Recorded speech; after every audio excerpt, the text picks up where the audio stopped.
To Engicon academy. और जो next chapter है हमारा वो है वेव से रिलेटेड। तो वेव से शुरुआत करते हैं और देखते हैं सबसे पहले कि वेव्स होती क्या चीज़ है। पहले हमने ये पढ़ा था कि disturbance travelling in a medium.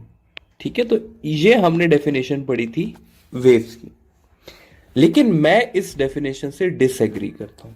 ठीक है, और वो रीजन ये है कि अगर हम लाइट को ले लें तो लाइट को कोई मीडियम नहीं चाहिए होता, तो फिर ये यहां पर मीडियम जो मेंशन हुआ है वो बात ठीक नहीं रहती।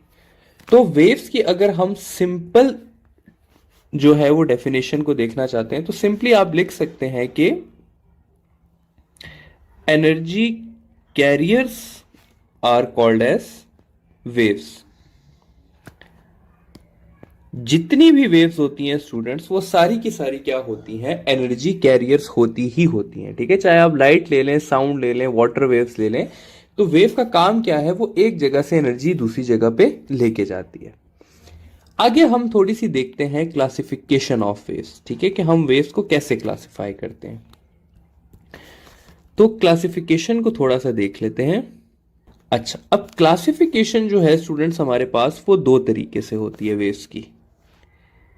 एक होती है हमारे pass on the basis of medium, ठीक है, और दूसरी होती है on the basis of propagation. अच्छा, अब अगर बात की जाए on the basis of medium, तो हम वेव्स को तीन क्लासेस में क्लासिफाई करते हैं। सबसे पहली आ जाती है हमारे पास मैकेनिकल वेव्स, फिर आ जाती है हमारे पास इलेक्ट्रोमैग्नेटिक वेव्स, और फाइनली आ जाती है मैटर वेव्स। ठीक है, अब मैकेनिकल वेव्स वो वेव्स होती हैं जिनको मीडियम रिक्वायर्ड होता है। ठीक है, इनको अपनी ट्रैवलिंग के लिए मीडियम रिक्वायर होता है। इलेक्ट्रोमैग्नेटिक वेव्स वो होती हैं जिनको कोई भी मीडियम रिक्वायर नहीं होता। और मैटर वेव्स जो हैं स्टूडेंट्स, वो स्मॉल पार्टिकल्स के साथ एसोसिएटेड होती हैं, जैसे कि इलेक्ट्रॉन्स हो गए आपके पास। ठीक है, मूविंग आपके पास न्यूट्रॉन्स हो गए। तो छोटे पार्टिकल्स की मूवमेंट के साथ जो वेव्स एसोसिएटेड होती हैं उनको हम मैटर वेव्स कहते हैं। इसमें जो एग्जाम्पल्स हैं आपके पास, अगर हम एग्जाम्पल्स की बात करें तो मैकेनिकल वेव्स में आपके पास स्ट्रिंग वेव्स आ जाती हैं, वाटर वेव्स आ जाती हैं, साउंड वेव्स आ जाती हैं, और स्प्रिंग के अंदर जनरेट होने वाली वेव्स आ जाती हैं। इलेक्ट्रोमैग्नेटिक की बात की जाए तो जितना भी लाइट का स्पेक्ट्रम है, including infrared, microwaves, ultraviolet, colour region, X rays, gamma rays, वो सारी की सारी किस में आ जाती हैं? गैमा रे इलेक्ट्रोमैग्नेटिक वेव्स में आ जाती हैं। ठीक है, और फाइनली मैटर वेव से तो वो मैंने आपको ऑलरेडी बता दिया है कि स्मॉल पार्टिकल्स के साथ जो एसोसिएटेड होती है उनको हम इलेक्ट्रोमैग्नेटिक वेव्स कहते हैं। अच्छा, मूविंग अहेड, अगर हम बात करें on the basis of propagation, तो प्रोपागेशन की बेसिस पे हम इसको दो टाइप्स में क्लासिफाई करते हैं। एक हम कहते हैं कि ट्रांसवर्स वेव है, और दूसरा हम कहते हैं कि लॉन्गिट्यूडनल वेव है। ट्रांसवर्स वेव के पार्टिकल्स परपेंडिकुलरली वाइब्रेट करते हैं टू प्रोपागेशन, और लॉन्गिट्यूडनल वेव के पैरेलल वाइब्रेट करते हैं।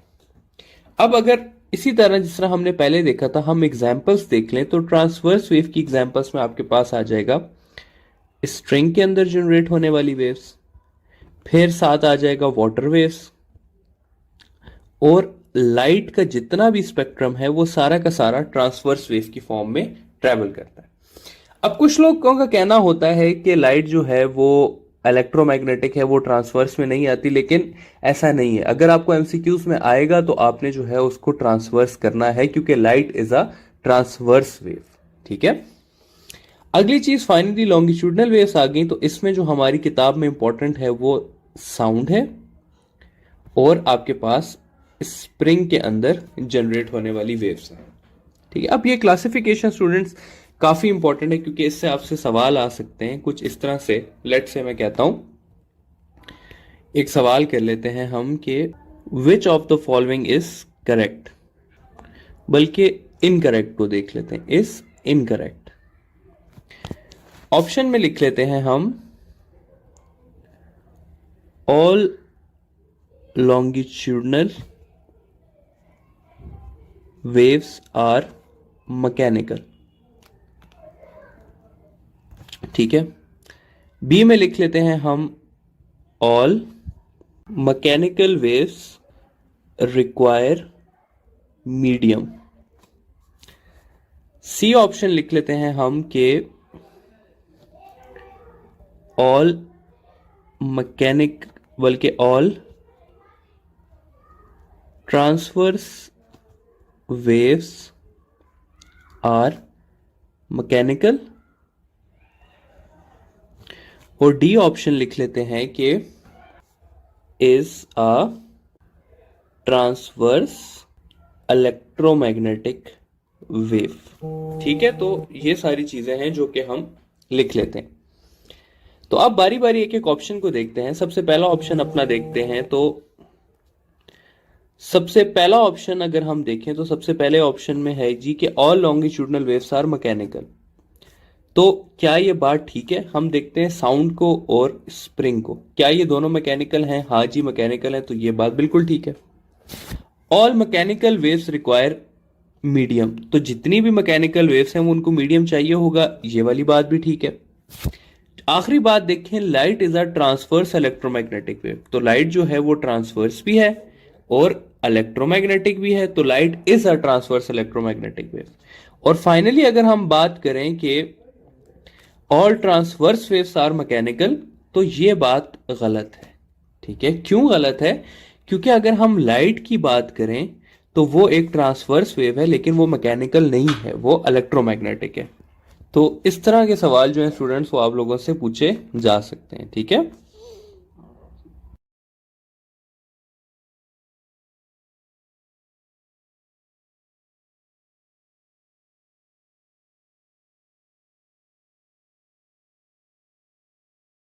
बैक टू एनजी कॉन अकेडमी। और जो हमारा नेक्स्ट टॉपिक है वो रिलेटेड है टाइप्स ऑफ वेव्स की एक्सप्लेनेशन से रिलेटेड। ठीक है, तो जैसा कि अभी मैंने आपको चैप्टर के स्टार्ट में भी कहा था कि हम ट्रांसवर्स और लॉन्गिट्यूडनल वेव्स डिटेल से करेंगे, तो ये टॉपिक उस डिटेल के बारे में। ठीक है, तो सबसे पहले शुरू करते हैं अपनी ट्रांसवर्स वेव के बारे में कि ट्रांसवर्स वेव क्या होती है। तो ट्रांसवर्स वेव को मैं इस तरह लिख सकता हूं कि when particles of wave vibrate perpendicularly to propagation of wave. Propagation of wave का मतलब है कि जिस तरफ वेव जा रही है। तो अब एग्जांपल लेते हैं कि वेव हम कंसिडर करते हैं इस तरफ राइट साइड पे जा रही है यूं करके, और अगर पार्टिकल्स जो हैं वो इसके परपेंडिकुलरली वाइब्रेट कर रहे हैं, यानी कि इस तरह से वाइब्रेट कर रहे हैं, तो ये कहलाएगी ट्रांसवर्स वेव। और इसकी वेव फॉर्म कुछ इस तरह से बनती है कि ये है आपके पास ट्रांसवर्स वेव। ठीक है, तो ट्रांसवर्स वेव को इतनी मुश्किल चीज नहीं, आप लोग पढ़ते भी आए हैं, बस यही है कि अगर पार्टिकल्स परपेंडिकुलरली वाइब्रेट करें तो उसे हम ट्रांसवर्स वेव कह देते हैं। आगे चलते हैं और इसकी जरा प्रॉपर्टीज के बारे में पढ़ते हैं कि ट्रांसवर्स वेव की प्रॉपर्टीज क्या क्या होती हैं। ठीक है, तो प्रॉपर्टीज को देख लेते हैं। प्रॉपर्टीज में सबसे पहली चीज आ जाती है क्रस्ट। क्रस्ट के बारे में कहा जाता है कि part of wave above the mean point. ठीक है, यानी कि अगर ये मेरे पास एक वेव है तो ये सारा का सारा पार्ट क्या कहलाएगा? क्रस्ट कहलाएगा। ये स्टूडेंट्स की मिसकॉन्सेप्शन होती है कि सिर्फ ये टॉप वाला पॉइंट जो है ये क्रस्ट कहलाता है। ऐसा बिल्कुल नहीं है, ये सारा का सारा पोर्शन जो कि अबव मीन पोजीशन होगा ये क्रस्ट कहलाएगा। अगली चीज जो है वो आ जाती है ट्रफ। तो ट्रफ को कहा जाता है कि part of wave below mean point, यानी कि जो ये सारा का सारा पोर्शन है ये कहलाएगा ट्रफ। ठीक है स्टूडेंट्स, नेक्स्ट चीज आ जाती है वन वेव, कि एक ट्रांसवर्स वेव क्या होती है। ठीक है, तो one complete crust plus trough जो है उसको हम कहते हैं कि ये एक वेव बना रही है। ठीक है, तो फॉर एग्जांपल अगर मैं कहूं कि ये, तो इसमें एक क्रस्ट है और एक ट्रफ है, तो ये वन वेव है। ठीक है, इसके मुकाबले में अगर मैं कहूं कि ये कर लें, तो ये देखें स्टूडेंट्स कि ये हाफ क्रस्ट, ये भी हाफ क्रस्ट और ये फुल ट्रफ, तो ये भी आपके पास वन क्रस्ट और वन ट्रफ बन रहा है, तो ये भी वन वेव है। अगर मैं कह दूं इस तरह से कि ये क्या है, तो इसको अगर आप देखें स्टूडेंट्स, तो ये हाफ क्रस्ट बन रहा है और यहां पे हाफ ट्रफ बन रहा है, तो हाफ क्रस्ट और हाफ ट्रफ मिलके हाफ वेव बना देंगे। ठीक है, तो इस तरह से आपको काफी सारी पिक्चर्स दी जा सकती है और आपसे पूछा जा सकता है कि ये कितनी वेव है। ठीक है, तो सिंपली आपको पता होना चाहिए क्रस्ट क्या है, ट्रफ क्या है और एक वेव क्या होती है। आगे चलते हैं और थोड़ा सा वेवलेंथ को देख लेते हैं कि वेवलेंथ क्या होता है। वेवलेंथ स्टूडेंट्स कुछ भी नहीं है, वेवलेंथ अपने नाम में एक फुल डेफिनेशन है कि वेवलेंथ यानी कि length of a wave is called as wavelength. अब एक वेव में, ट्रांसवर्स वेव में एक वेव कितनी होती है, एक क्रस्ट और एक ट्रफ, तो इसको मैं ऐसे भी लिख सकता हूं, length of one crest plus one trough is called as wavelength. यानी कि अगर ये वेव है आपके पास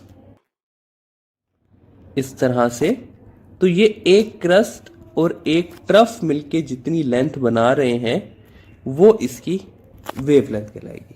सिंपल बात है। ठीक है, अगर मैं वेव को कंसिडर करूं तो वेव को मैं इस तरह से वेवलेंथ के टर्म्स में लिख सकता हूं कि ये इसकी जीरो वेवलेंथ है, ये इसकी हाफ वेवलेंथ है, ये फुल है, तो ये आपके पास हो जाएगी लैम्डा बाय 4 और ये हो जाएगा, ये वाला पॉइंट हो जाएगा 3 लैम्डा बाय 4। ठीक है, तो अगर आपसे पूछा जाए कि आपके पास हाफ क्रस्ट की वेवलेंथ कितनी होती है, तो लैम्डा बाय 4 होती है। फुल क्रस्ट की कितनी होती है, लैम्डा बाय 2 होती है। हाफ ट्रफ की कितनी होती है, लैम्डा बाय 4 होती है। अगर एक क्रस्ट प्लस हाफ ट्रफ हो, तो इस तरह से आपको पता होना चाहिए कि किसका क्या आंसर होगा। आगे जाते हैं, इसके फॉर्मूलाज को जरा सा देख लेते हैं। तो वेवलेंथ सबसे पहले आपके पास होता है given length divided by number of waves. ठीक है, इसका सवाल क्या आता है आपसे, इसका सवाल इस तरह से आ जाता है कि 10 waves are passing in a string of length 20 meter. What is the wavelength? तो इसका सिंपल सा आंसर है कि वेवलेंथ को आप कर देंगे 20 मीटर डिवाइडेड बाय 10, तो 2 मीटर आ जाएगा आपके पास क्या, वेवलेंथ। ठीक है, फिर एक और फॉर्मूला है जो जनरल फॉर्मूला होता है, जो होता है v is equal to f lambda. अगर आप यहां से लैम्डा की वैल्यू निकालें तो आपके पास आ जाएगी v बाय एफ, और f की जगह अगर आप टाइम पीरियड रिप्लेस करना चाहते हैं तो ये आ जाएगी v इंटू टाइम पीरियड। ठीक है, तो ये 3 इक्वेशंस हैं जिसके जरिए आप वेवलेंथ फाइंड कर सकते हैं। वेवलेंथ के बाद नेक्स्ट चीज आ जाती है हमारे पास फ्रीक्वेंसी और टाइम पीरियड। तो सबसे पहले टाइम पीरियड को देख लेते हैं। टाइम पीरियड हमारे पास होता है टाइम रिक्वायर्ड फॉर फॉर्मेशन या पैसेज ऑफ वन वेव। ठीक है, यानी कि एक वेव जितनी देर में बनती है वो क्या कहलाता है, इसका टाइम पीरियड कहलाता है। सिंपल सवाल किस तरह से आता है टाइम पीरियड का सवाल? इस तरह से आता है कि 10 waves passes through a point in 30 seconds. What is the time period? ये सवाल आ जाता है। तो ऐसे तमाम सवालों को सॉल्व करने के लिए जो इक्वेशन आप लोग यूज करेंगे वो ये करेंगे कि time period is equal to number of waves divided by total time. ठीक है, तो इस इक्वेशन में क्या हो जाएगा, नंबर ऑफ वेव्स 10 है, टाइम 30 है, तो ये हो जाएगा 1/3 सेकेंड्स। अच्छा सॉरी, ये मुझसे मैंने फ्रीक्वेंसी का फॉर्मूला लिख दिया है। ये हो जाएगा total time divided by number of waves. ठीक है, तो ये हो जाएगा 30/10 या 3 सेकेंड्स आ जाएगा टाइम पीरियड। फ्रीक्वेंसी की अगर बात की जाए तो फ्रीक्वेंसी होता है नंबर ऑफ वेव्स फॉर्म्ड या पास्ड इन 1 सेकेंड। ठीक है, और फ्रीक्वेंसी होती है इनवर्स ऑफ टाइम पीरियड, या मैं इसको ऐसे भी लिख सकता हूं कि number of waves divided by total time. ठीक है, तो ये हो जाएगा आपके पास फ्रीक्वेंसी और वेव्स। तो हमने कौन कौन सी प्रॉपर्टीज पढ़ ली? हमने देख लिया क्रस्ट क्या होता है, हमने देख लिया ट्रफ क्या होता है, एक वेव क्या होती है, वेवलेंथ क्या होती है, टाइम पीरियड क्या होता है और फ्रीक्वेंसी क्या होती है। ठीक है स्टूडेंट्स, तो ये हो गया हमारा ट्रांसवर्स वेव का टॉपिक कंप्लीट। ट्रांसवर्स वेव के बाद नेक्स्ट चीज थोड़ी सी डिस्कस कर लेते हैं लॉन्गिट्यूडनल वेव के बारे में। तो लॉन्गिट्यूडनल वेव की अगर हम प्रॉपर्टीज देखें तो, बल्कि लॉन्गिट्यूडनल वेव को अगर जनरली डिस्कस करें तो लॉन्गिट्यूडनल वेव के बारे में कहा जाता है कि इसमें पार्टिकल्स ऑफ वेव जो हैं वो वाइब्रेट करते हैं parallelly to the propagation of wave. यानी कि अगर वेव आपकी जो है वो इस डायरेक्शन में जा रही है तो आपके पार्टिकल्स भी इसी डायरेक्शन में वाइब्रेट करेंगे। ठीक है, इसके पैरेलली वाइब्रेट करेंगे। इसलिए ये जो लॉन्गिट्यूडनल वेव्स होती है ये इस तरह से ट्रेवल करती है in the form of compressions and rarefactions. ठीक है स्टूडेंट्स, तो अब हम इसकी भी इसी तरह प्रॉपर्टीज को स्टडी करेंगे। प्रॉपर्टीज में जो सबसे पहली चीज आ जाती है वो हमारे पास आ जाता है कंप्रेशंस। ठीक है, कंप्रेशंस को हम इस तरह से लिख सकते हैं कि area of increased pressure is called as compression. ठीक है, लेट्स से मैं कहता हूं कि एक ट्यूनिंग फोक है हमारे पास जो कि यहां पर जाती है और एयर को प्रेस करती है, तो उसके रिजल्ट में जो चीज बनेगी उसको हम कहेंगे कि ये क्या है, कंप्रेशन है। ठीक है स्टूडेंट्स, फिर रेयरफैक्शन की अगर बात की जाए यहां पे, तो रेयरफैक्शन हमारे पास होता है एरिया ऑफ रिड्यूस्ड प्रेशर। ठीक है, तो जब ये ट्यूनिंग फोक जो है आपकी ये वापस आएगी तो यहां पर एक्सपेंड करेगा, प्रेशर लो होगा और इस एक्सपेंड को हम कहते हैं रेयरफैक्शन। तो इसी तरह जो आपके पास वेव है वो ट्रेवल करती है in the form of compressions, rarefactions, compression and rarefaction. ठीक है, अगर एक वेव की बात की जाए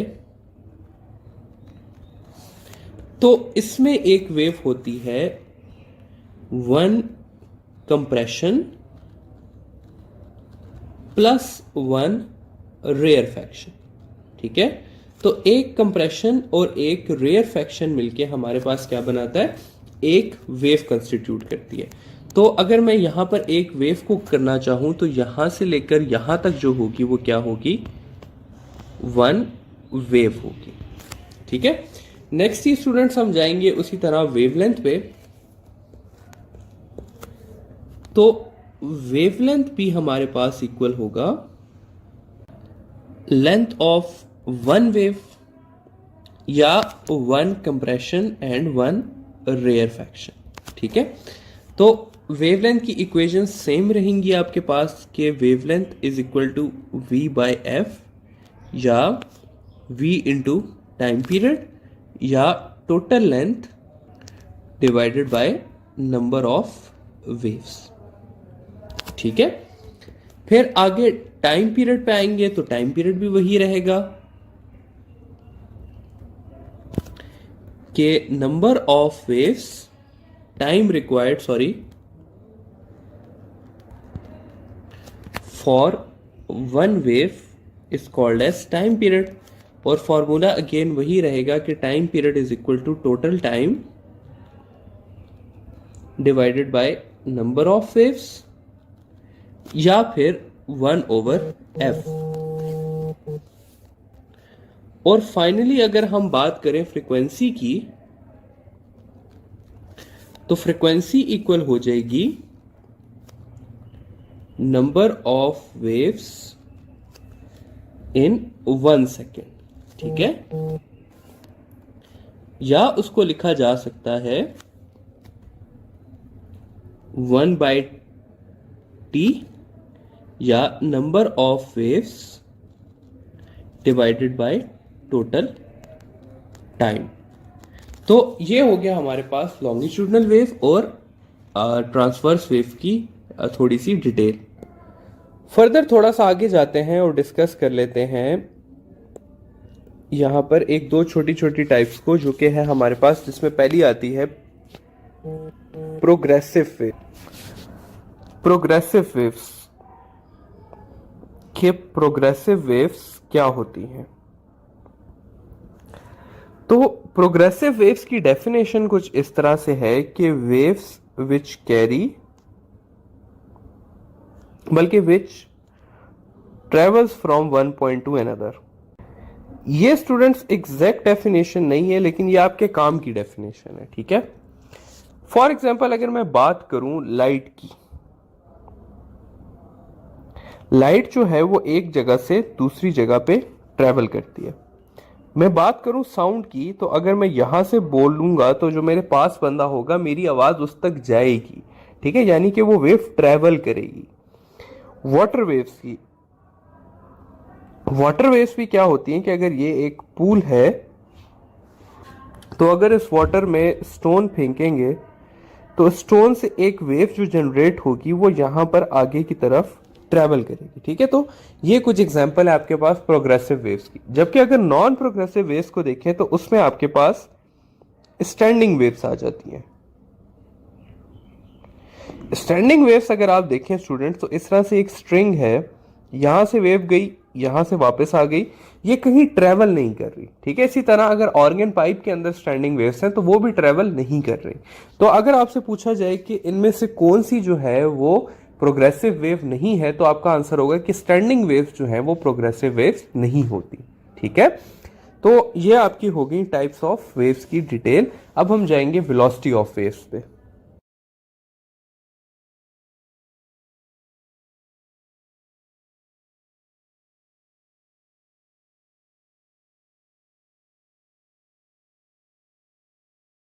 welcome back to Engicon academy students. और जो हमारा नेक्स्ट टॉपिक है वो है रिलेटेड वेलोसिटी ऑफ साउंड से। तो शुरू करते हैं जी वेलोसिटी ऑफ साउंड। अच्छा जी, अगर हम वेलोसिटी ऑफ साउंड की बात करें कि वेलोसिटी ऑफ साउंड है कितनी, तो पहले हमें पता होना चाहिए कि वेलोसिटी ऑफ साउंड इक्वल है तकरीबन 331 मीटर पर सेकेंड के। साउंड जो है वो है हमारे पास एक लॉन्गिट्यूडनल वेव। इसका मतलब है वो ट्रेवल करती है in the form of compressions and rarefactions. ठीक है, अगली जो चीज है वो है हमारे पास कि थोड़ी सी हिस्ट्री देख लेते हैं कि साउंड की स्पीड सबसे पहले किस तरह फाइंड हुई थी। तो साउंड की स्पीड सबसे पहले एक्सपेरिमेंटली फाइंड की गई थी यूजिंग फिनोमेना ऑफ एको, ठीक है, या इको।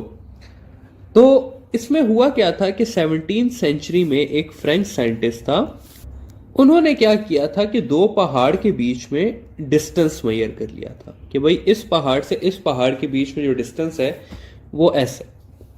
फिर यहां से उन्होंने साउंड प्रोड्यूस किया, वो साउंड गया और वापस आया और उसका उन्होंने टाइम नोट कर लिया। फिर उन्होंने वेलोसिटी के लिए डिस्टेंस बाय टाइम का फॉर्मूला लगाया और उन्होंने जो निकाली वो वेलोसिटी वो अप्रोक्सीमेटली 330 मीटर पर सेकंड के इक्वल थी। तो इस तरह से पहली बार वेलोसिटी ऑफ साउंड डिस्कवर हुई थी कि भाई कितनी होती है वेलोसिटी ऑफ साउंड। अब अगली चीज क्या है कि फिर हम जो पढ़ते आए हैं न्यूटन और लैप्लस, उन्होंने क्या किया। तो स्टूडेंट्स ये बात याद रखिएगा कि न्यूटन और लैप्लस ने स्पीड ऑफ साउंड फाइंड नहीं की, उन्होंने प्रोपगेशन ऑफ साउंड को एक्सप्लेन करने की कोशिश की थी। ये अब हम आगे देखेंगे। सबसे पहले आते हैं जी न्यूटन के ऊपर। तो न्यूटन ने यह बात की कि propagation of sound is an isothermal process. क्या मतलब हुआ जी इसका कि इज एन आइसोथर्मल प्रोसेस?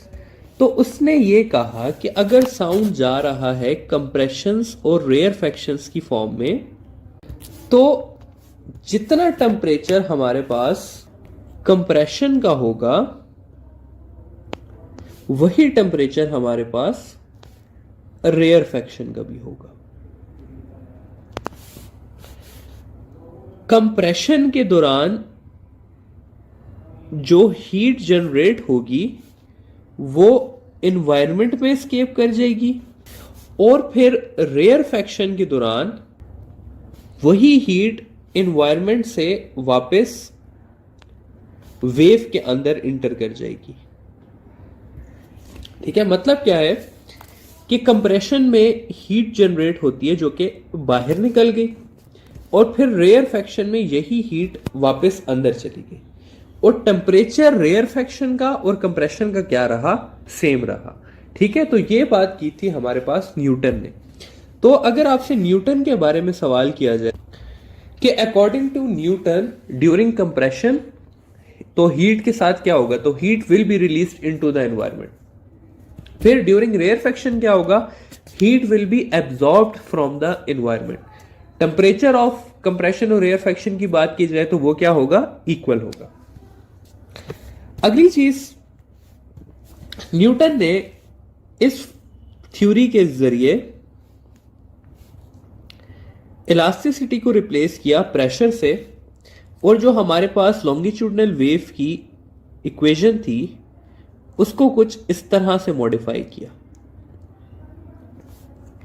और इसमें जब उसने एयर प्रेशर यूज किया तो उसके पास जो इक्वेशन, जो वेलोसिटी आई वो आई 298 मीटर पर सेकेंड, जो कि उसने उसी वक्त कह दिया कि भाई मैंने गलत कहा है, इतनी वेलोसिटी नहीं होती, तो ये प्रोसेस इस तरह से नहीं होता। ठीक है, तो ये था जी हमारे पास न्यूटन का एक्सपेरिमेंट जिसने कहा था कि साउंड जो है वो क्या है, प्रोपगेशन उसकी आइसोथर्मल प्रोसेस है। फिर न्यूटन के बाद अगला बंदा आया जी हमारे पास लैप्लस। लैप्लस ने आके कहा जी कि स्पीड की जो प्रोपगेशन है, सॉरी साउंड की जो प्रोपगेशन है वो इडियाबैटिक प्रोसेस है। इडियाबैटिक प्रोसेस में स्टूडेंट्स क्या होता है कि इडियाबैटिक प्रोसेस में कोई हीट गेन या लॉस नहीं होती। ठीक है, ये होता है हमारे पास इडियाबैटिक प्रोसेस। तो लैप्लस ने क्या कहा ये देखते हैं। लैप्लस ने कहा जी कि टेम्परेचर जो है ऑफ कंप्रेशंस वो ज्यादा होता है as compare to temperature of rarefaction, और उसने कहा कि no heat is during compression, और सिमिलरली उसने कहा कि no heat is absorb during rarefaction. और उसने इसका रीजन ये दिया कि ये इतना रैपिड प्रोसेस है साउंड की ट्रेवलिंग कि ना उसको टाइम मिलता है हीट लूज करने का और ना ही उसे टाइम मिलता है हीट गेन करने का। ठीक है, तो ये बात की हमारे पास लैपलेस ने। लैपलेस ने न्यूटन की इक्वेशन को चेंज किया और उसने कहा कि जो हमारे पास ये इलास्टिसिटी कांस्टेंट होता है ये इक्वल होता है गैमा प्रेशर के। फिर इस इक्वेशन को उसने कुछ इस तरह से चेंज किया, गैमा पी बाय रो, और उसने जो वेलोसिटी निकाली वो थी अप्रोक्सीमेटली 331 मीटर पर सेकेंड, जो कि क्लोज थी to the speed of sound. तो इस तरह प्रूफ हुआ कि भाई लैपलेस ने क्या कहा है कि जो बात की है वो ठीक है। अब यहां पर आप लोग सोच रहे होंगे कि सर ने गैमा के बारे में नहीं पढ़ाया, तो मैं आपको आगे डिटेल से इसके बारे में कराने जा रहा हूं। तो अब हम देखते हैं जी factors affecting speed of sound. ठीक है, अब स्पीड ऑफ साउंड की इक्वेशंस क्या क्या है ये हम देख लेते हैं। सबसे पहली इक्वेशन है हमारे पास E बाय रो, जिसको हम ऑलरेडी कर चुके।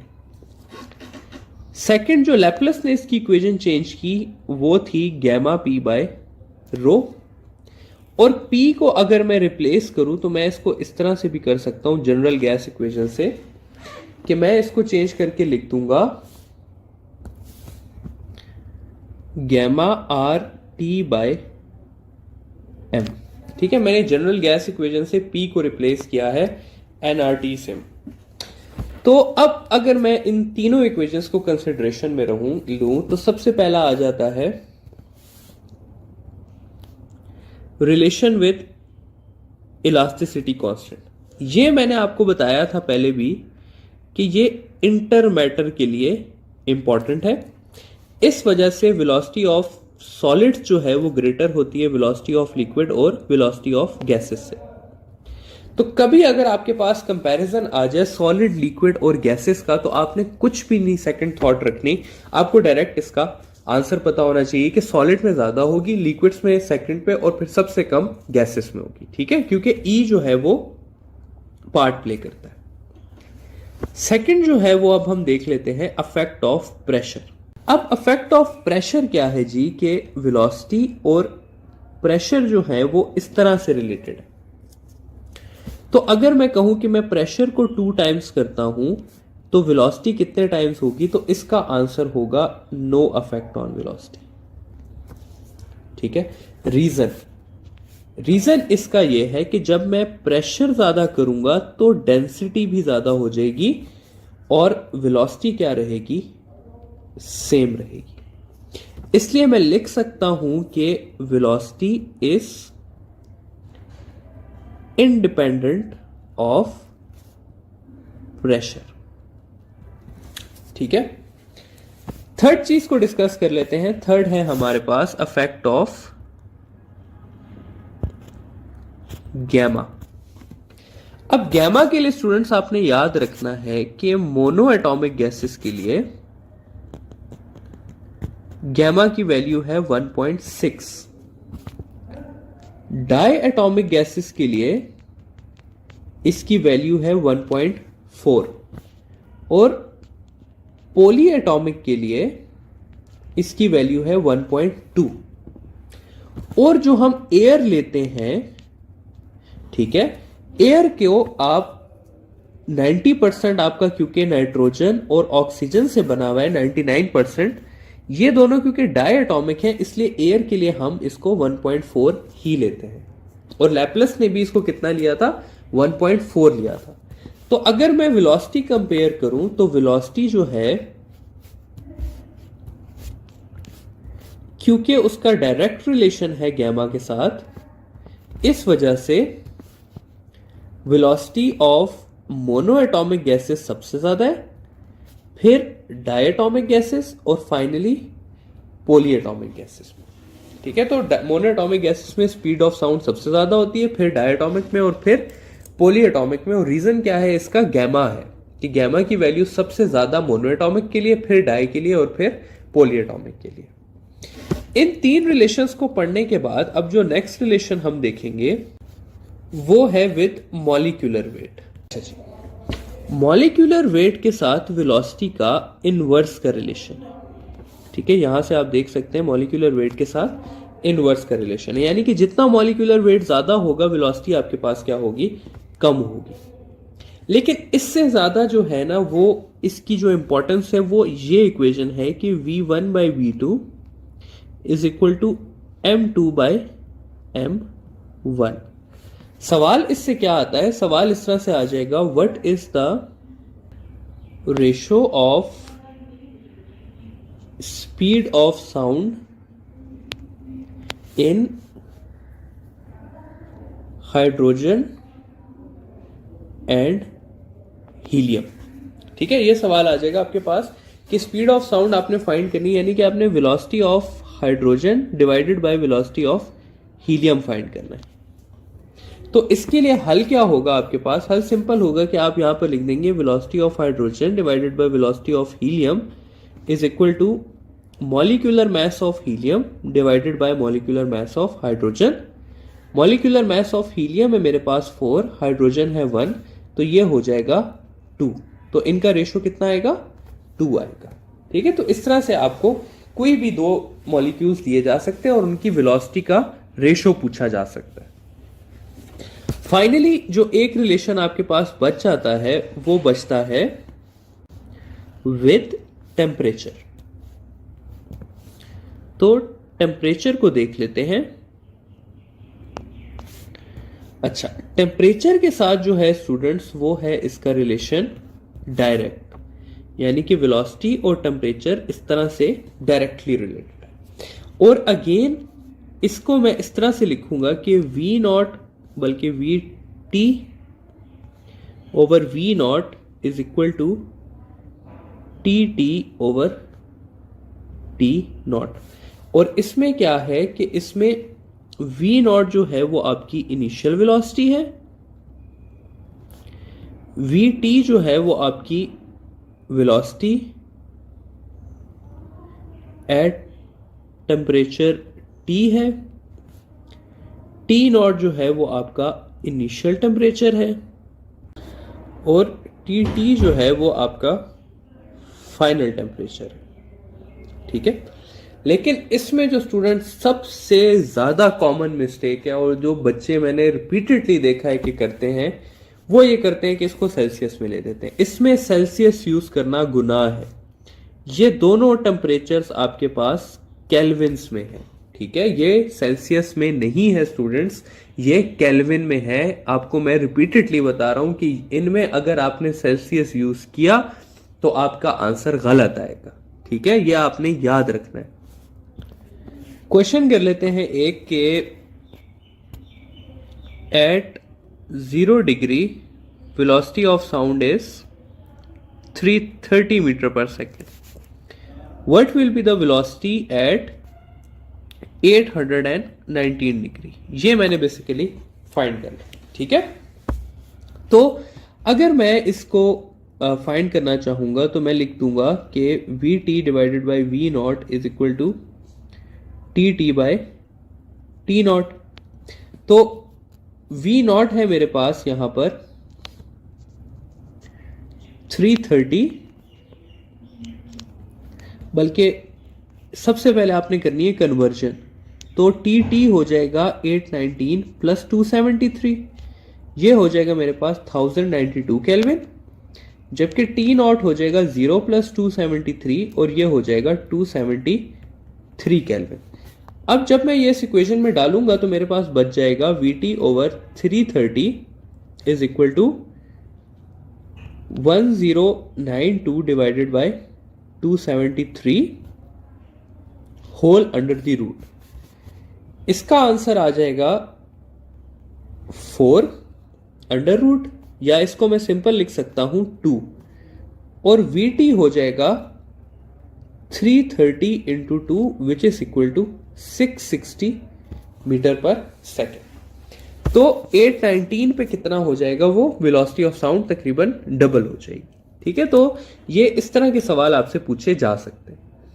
अब स्टूडेंट्स एक और इक्वेशन है जो कि वेलोसिटी ऑफ साउंड में लिखी हुई है किताब में, और वो इक्वेशन है इस तरह की कि V T is equal to V naught plus 0.61 T. इस इक्वेशन को थोड़ा सा स्टडी करते हैं, ये ज्यादा इंपॉर्टेंट नहीं है। इसको मैं लिख सकता हूं final velocity at temperature T, ये मेरे पास होगी इनिशियल वेलोसिटी, और ये हम लेते हैं एट 0 डिग्री, और ये जो है ये है मेरे पास टेम्परेचर डिफरेंस। अब ये आप सेंटीग्रेड में भी ले सकते हैं या आप केल्विन में भी ले सकते हैं, कोई खास फर्क नहीं पड़ता क्योंकि ये डिफरेंस है। तो डिफरेंस के लिए आप चाहे सेंटीग्रेड लें चाहे केल्विन लें, कोई फर्क नहीं पड़ता। इससे आपने याद क्या रखना है, इसको कभी भी यूज नहीं करना वेलोसिटी ऑफ साउंड फाइंड करने के लिए, क्योंकि इससे काफी बार जो है कंफ्यूजन होती है, बंदा गलत होता है। पिछली वाली इक्वेशन से इस वाली इक्वेशन से आपका टाइम ज्यादा लग जाएगा, आपकी कैलकुलेशन ज्यादा लग जाएगी, लेकिन इवेंचुअली आप ठीक आंसर पे पहुंचेंगे।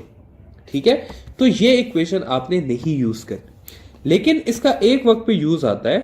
एक स्टेटमेंट आती है, for 1 degree rise in temperature velocity of sound increases by how much. तो उसका आंसर होता है 0.161 मीटर पर सेकेंड। ठीक है, तो ये आपको पता होना चाहिए, इसके अलावा इसका कोई खास यूज नहीं है। तो यहां पर हमने वेलोसिटी ऑफ साउंड का सारा कवर कर लिया। अब हम आगे जाएंगे अपने नेक्स्ट टॉपिक की तरफ।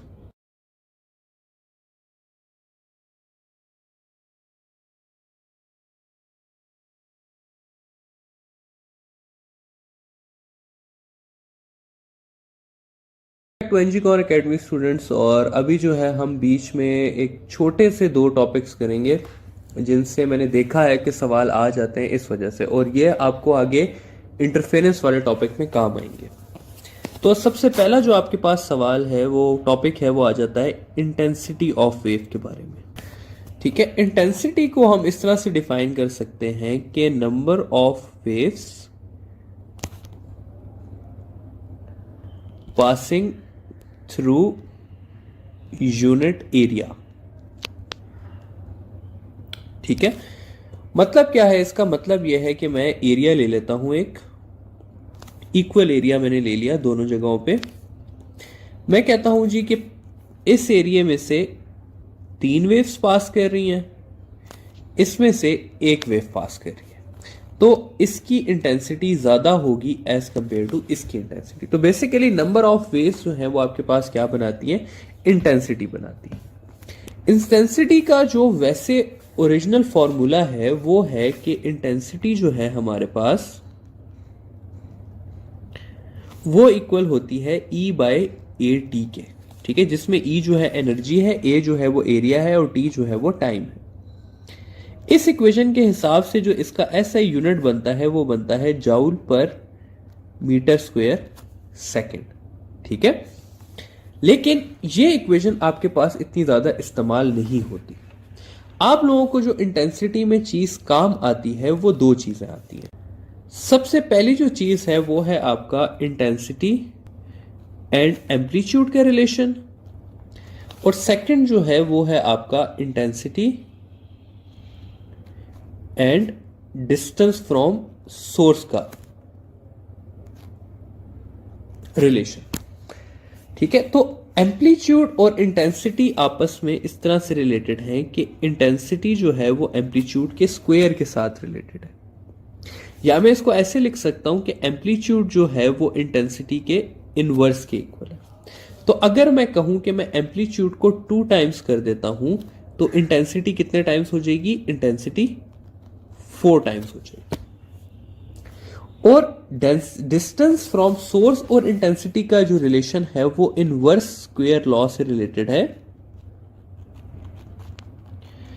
इनवर्स स्क्वायर लॉ कहता है कि इंटेंसिटी और डिस्प्लेसमेंट जो है वो एक दूसरे के स्क्वायर के इनवर्सली प्रोपोर्शनल है। तो अगर मैं कहता हूं कि मैं डिस्टेंस फ्रॉम सोर्स इंक्रीज करता हूं 2 टाइम्स, तो इंटेंसिटी आपकी डिक्रीज करेगी 4 टाइम्स। ठीक है, तो ये बातें स्टूडेंट्स आप लोगों को इंटेंसिटी के बारे में पता होनी चाहिए, क्योंकि जब हम आगे जाएंगे और अपना टॉपिक पढ़ेंगे इंटरफेरेंस वाला, तो उसमें आप लोगों को ये काम आएगा। अगली जो चीज है वो मैं आप लोगों को पढ़ाना चाहता हूं, आपके थोड़े से कॉन्सेप्ट्स क्लियर करना चाहता हूं पाथ एंड फेस के, path difference and phase difference के। देखिए स्टूडेंट, सबसे पहले देखते हैं पाथ डिफरेंस है क्या चीज। मैं कहता हूं जी ये मेरे पास एक वेव है इस तरह से, और इसके साथ एक और वेव है जो कि इसी तरह से स्टार्ट हो रही है।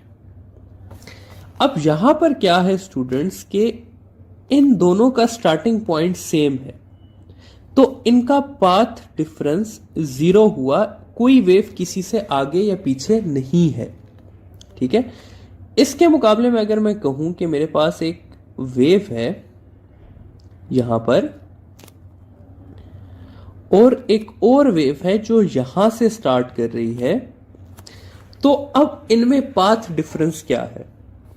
तो स्टूडेंट्स ये देखें आप कि ये वेव इससे कितना आगे है, ये वेव इससे एक वेव आगे है, या मैं इसको लिख सकता हूं कि ये इससे लैम्डा लेंथ आगे है।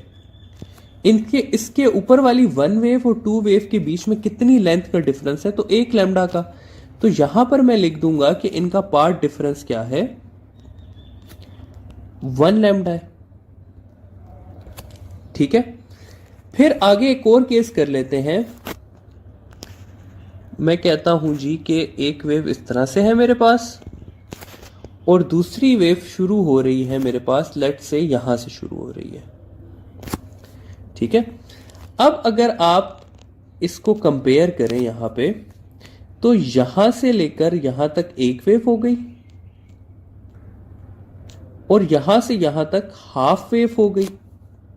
तो मैं यहां पर लिख सकता हूं कि इसके और इसके बीच में पाथ डिफरेंस जो है वो 1.5 लैम्डा का। तो पाथ डिफरेंस स्टूडेंट्स कोई बड़ी मुश्किल चीज नहीं है। पाथ डिफरेंस बेसिकली यही है कि एक वेव दूसरी वेव से कितना आगे है और उसको आपने इन टर्म्स ऑफ लैम्डा बयान करना है। ठीक है, तो ये है। इस तरह भी जरूरी नहीं है कि एक वेव कंप्लीट आगे हो, इस तरह भी हो सकता है। ये देखिए, मैं आपको एग्जांपल देता हूं। मैं कहता हूं कि एक वेव इस तरह से है और दूसरी वेव स्टार्ट कर रही है यहां से, तो अब इनके बीच में पाथ डिफरेंस कितना है। तो ये देखें, यहां से ये पॉइंट है, तो ये आपके पास बनता है λ/4। तो इस जगह पे पाथ डिफरेंस कितना हो जाएगा इन दोनों के बीच में, λ/4 हो जाएगा। ठीक है, तो ये है आपके पास पाथ डिफरेंस, और पाथ डिफरेंस जितना वेव आगे होगी उतना जाएगा। अगली चीज हम देखते हैं फेज डिफरेंस। ठीक है, फेज डिफरेंस को तरह से देखते हैं हम। ये देखिए स्टूडेंट्स, इस तरह होता है कि वेव अगर मैं बनाऊं, एक वेव अगर मैं देखूं तो वो किन फेजेस से गुजरती है, ये सबसे पहले हमें समझने की जरूरत है। ठीक है, ये पॉइंट होता है जी, ये वाला पॉइंट होता है हमारे पास 0 फेज का। ये पॉइंट होता है 90 का, या इसको मैं π/2 भी लिख सकता हूं। ये पॉइंट होता है 180 डिग्री का, या इसको मैं पाई लिख सकता हूं। ये वाला पॉइंट आपके पास होता है 3π/2 का, या इसको मैं 270 डिग्री लिख सकता हूं। और ये पॉइंट होता है 360 डिग्री का, या मैं इसे 2π लिख सकता हूं। अब स्टूडेंट्स, फेस जो है वो इससे ज्यादा नहीं हो सकता, ये बात आपने रखनी है, क्योंकि 360 डिग्री से ऊपर कोई चीज नहीं होती। अब कुछ एग्जांपल्स लेके चलते हैं उसी तरह से। एग्जांपल्स इस तरह से हैं जी कि मैं कहता हूं कि ये मेरे पास एक वेव है और दूसरी वेव जो है वो स्टार्ट हो रही है लेट से यहां से। ठीक है, अब यहां पर अगर आप देखें तो ऊपर वाली वेव है आपके पास 180 डिग्री पे, क्योंकि ये 0 हो गया, ये 90 हो गया, ये 180 हो गया, और नीचे वाली वेव है अभी आपके पास 0 डिग्री पे। तो दोनों के बीच में फेस डिफरेंस कितना हुआ, दोनों के बीच में फेस हुआ 180 डिग्री का। ठीक है। इसके मुकाबले में स्टूडेंट्स अगर मैं कहूं कि मैं इसकी जगह ऐसे ले लेते हैं कि मैं कहता हूं ये मेरे पास वेव है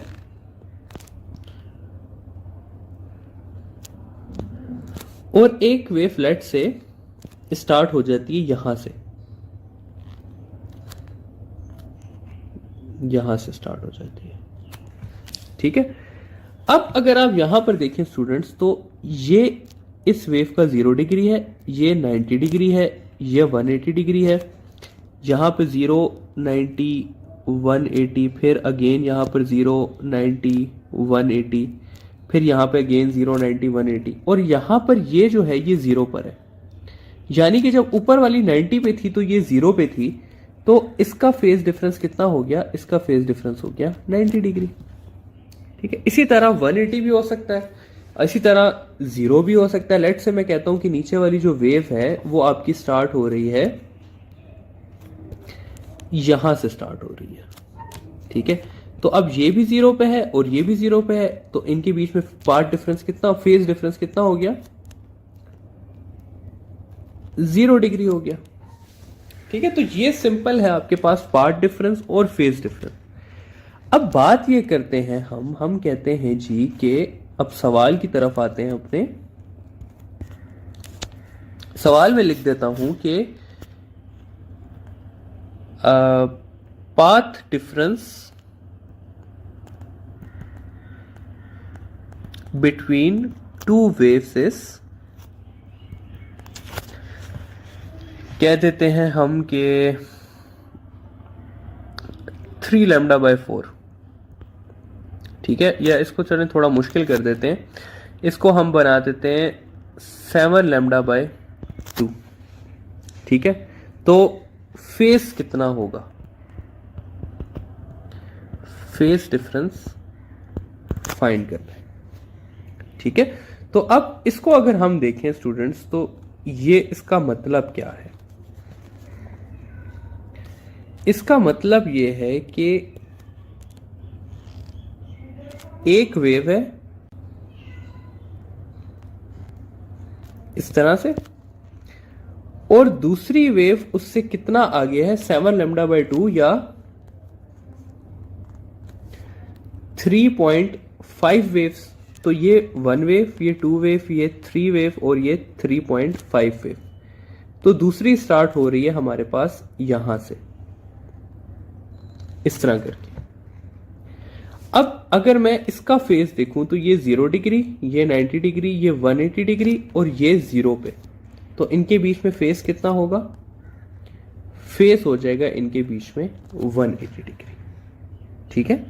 अब इस तरह के तमाम सवालों को सॉल्व करने के लिए आप लोगों ने याद रखना है कि अगर आपके पास पाथ डिफरेंस 0 डिग्री होगा तो फेज भी 0 डिग्री होगा। अगर आपके पास पाथ डिफरेंस n λ/2 दिया हुआ होगा तो फेज आपके पास 180 डिग्री होगा। ठीक है। अगर पाथ डिफरेंस जो है वो आपके पास n λ/4 दिया हुआ होगा तो आपके पास जो फेस होगा वो 90 डिग्री होगा। और अगर पाथ डिफरेंस जो है आपके पास वो 3n λ/4 दिया होगा तो तब आपके पास जो फेस होगा वो होगा 270 डिग्री। ठीक है। तो ये है जी आपके पास फेस डिफरेंस और पाथ डिफरेंस का आपस में रिलेशन। मैं इन इक्वेशंस को यूज करने के ज्यादा हक में नहीं होता। मैं आपको यही एडवाइस करूंगा कि अगर आपको पाथ डिफरेंस और फेस डिफरेंस का कॉन्सेप्ट समझ आ गया है तो उसको डायग्राम में ड्रॉ कर लें और फिर आपको फौरन समझ आ जाएगा कि पाथ डिफरेंस अगर इतना है तो फेस डिफरेंस कितना होगा। ठीक है।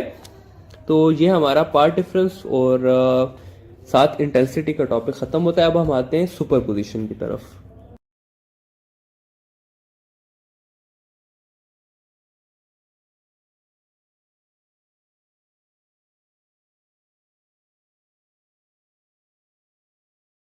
बैक टू एनजी कॉन अकेडमी स्टूडेंट्स, और हमारा जो नेक्स्ट टॉपिक है वो है सुपरपोजिशन ऑफ वेव्स।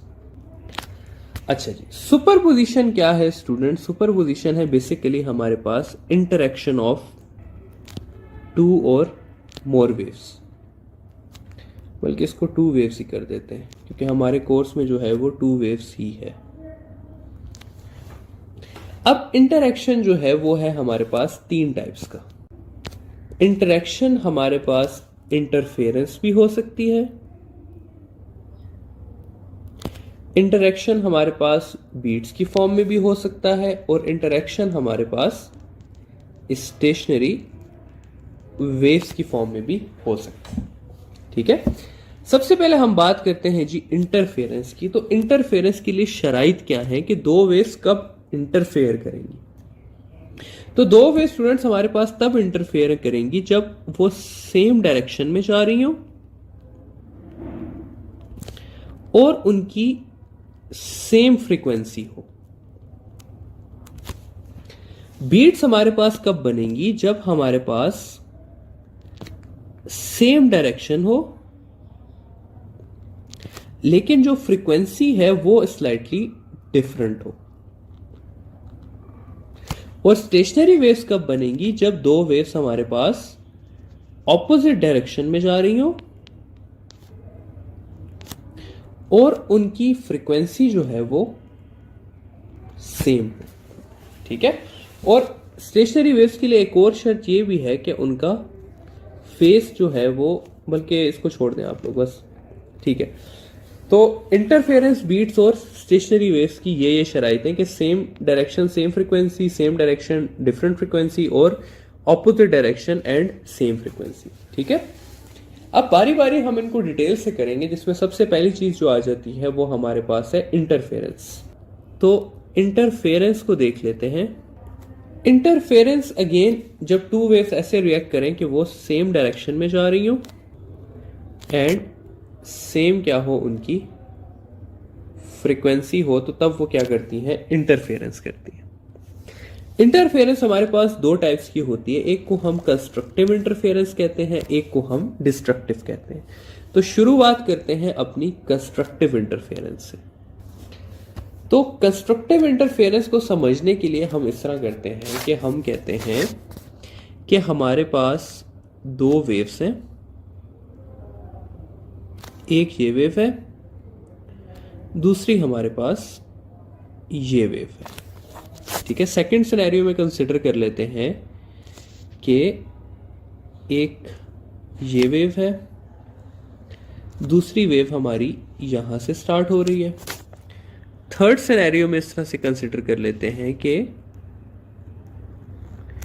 एक ये वेव है और सेकंड वेव हमारी यहां से स्टार्ट हो रही है। इन सारे सिनेरियोस में अगर आप स्टूडेंट्स देखें तो क्रस्ट जो है वो क्रस्ट के साथ मिल रहा है और ट्रफ जो है वो ट्रफ के साथ मिल रहा है। यहां पर क्रस्ट क्रस्ट के साथ मिल रहा है और ट्रफ जो है वो ट्रफ के साथ, फिर यहां पे भी क्रस्ट क्रस्ट के साथ और ट्रफ जो है आपका वो ट्रफ के साथ मिल रहा है। जब स्टूडेंट्स आपका क्रस्ट क्रस्ट के साथ और ट्रफ ट्रफ के साथ मिले तो क्या होता है ये देखने की बात है। एज अ रिजल्ट हमारे पास वेव का एम्पलीट्यूड ज्यादा हो जाता है, यानी कि ये वाला जो डिस्टेंस है ये ज्यादा हो जाता है। इसमें भी क्या होगा? एम्पलीट्यूड ज्यादा हो जाएगा और इसमें भी क्या होगा? एम्पलीट्यूड इंक्रीज कर जाएगा। ठीक है, तो जब इस तरह की इंटरफेरेंस हो कि आपका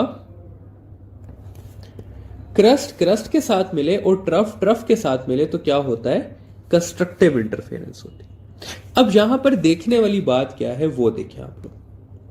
अब ये तो हमें पता चल गया कि जी एम्पलीट्यूड इंक्रीज करता है और कंस्ट्रक्टिव इंटरफेरेंस होती है। अब यहां पर अगर आप देखें और मैं कहूं कि पाथ डिफरेंस कितना है, तो पाथ डिफरेंस आप लोग देख सकते हैं कि इधर 0 पाथ डिफरेंस है।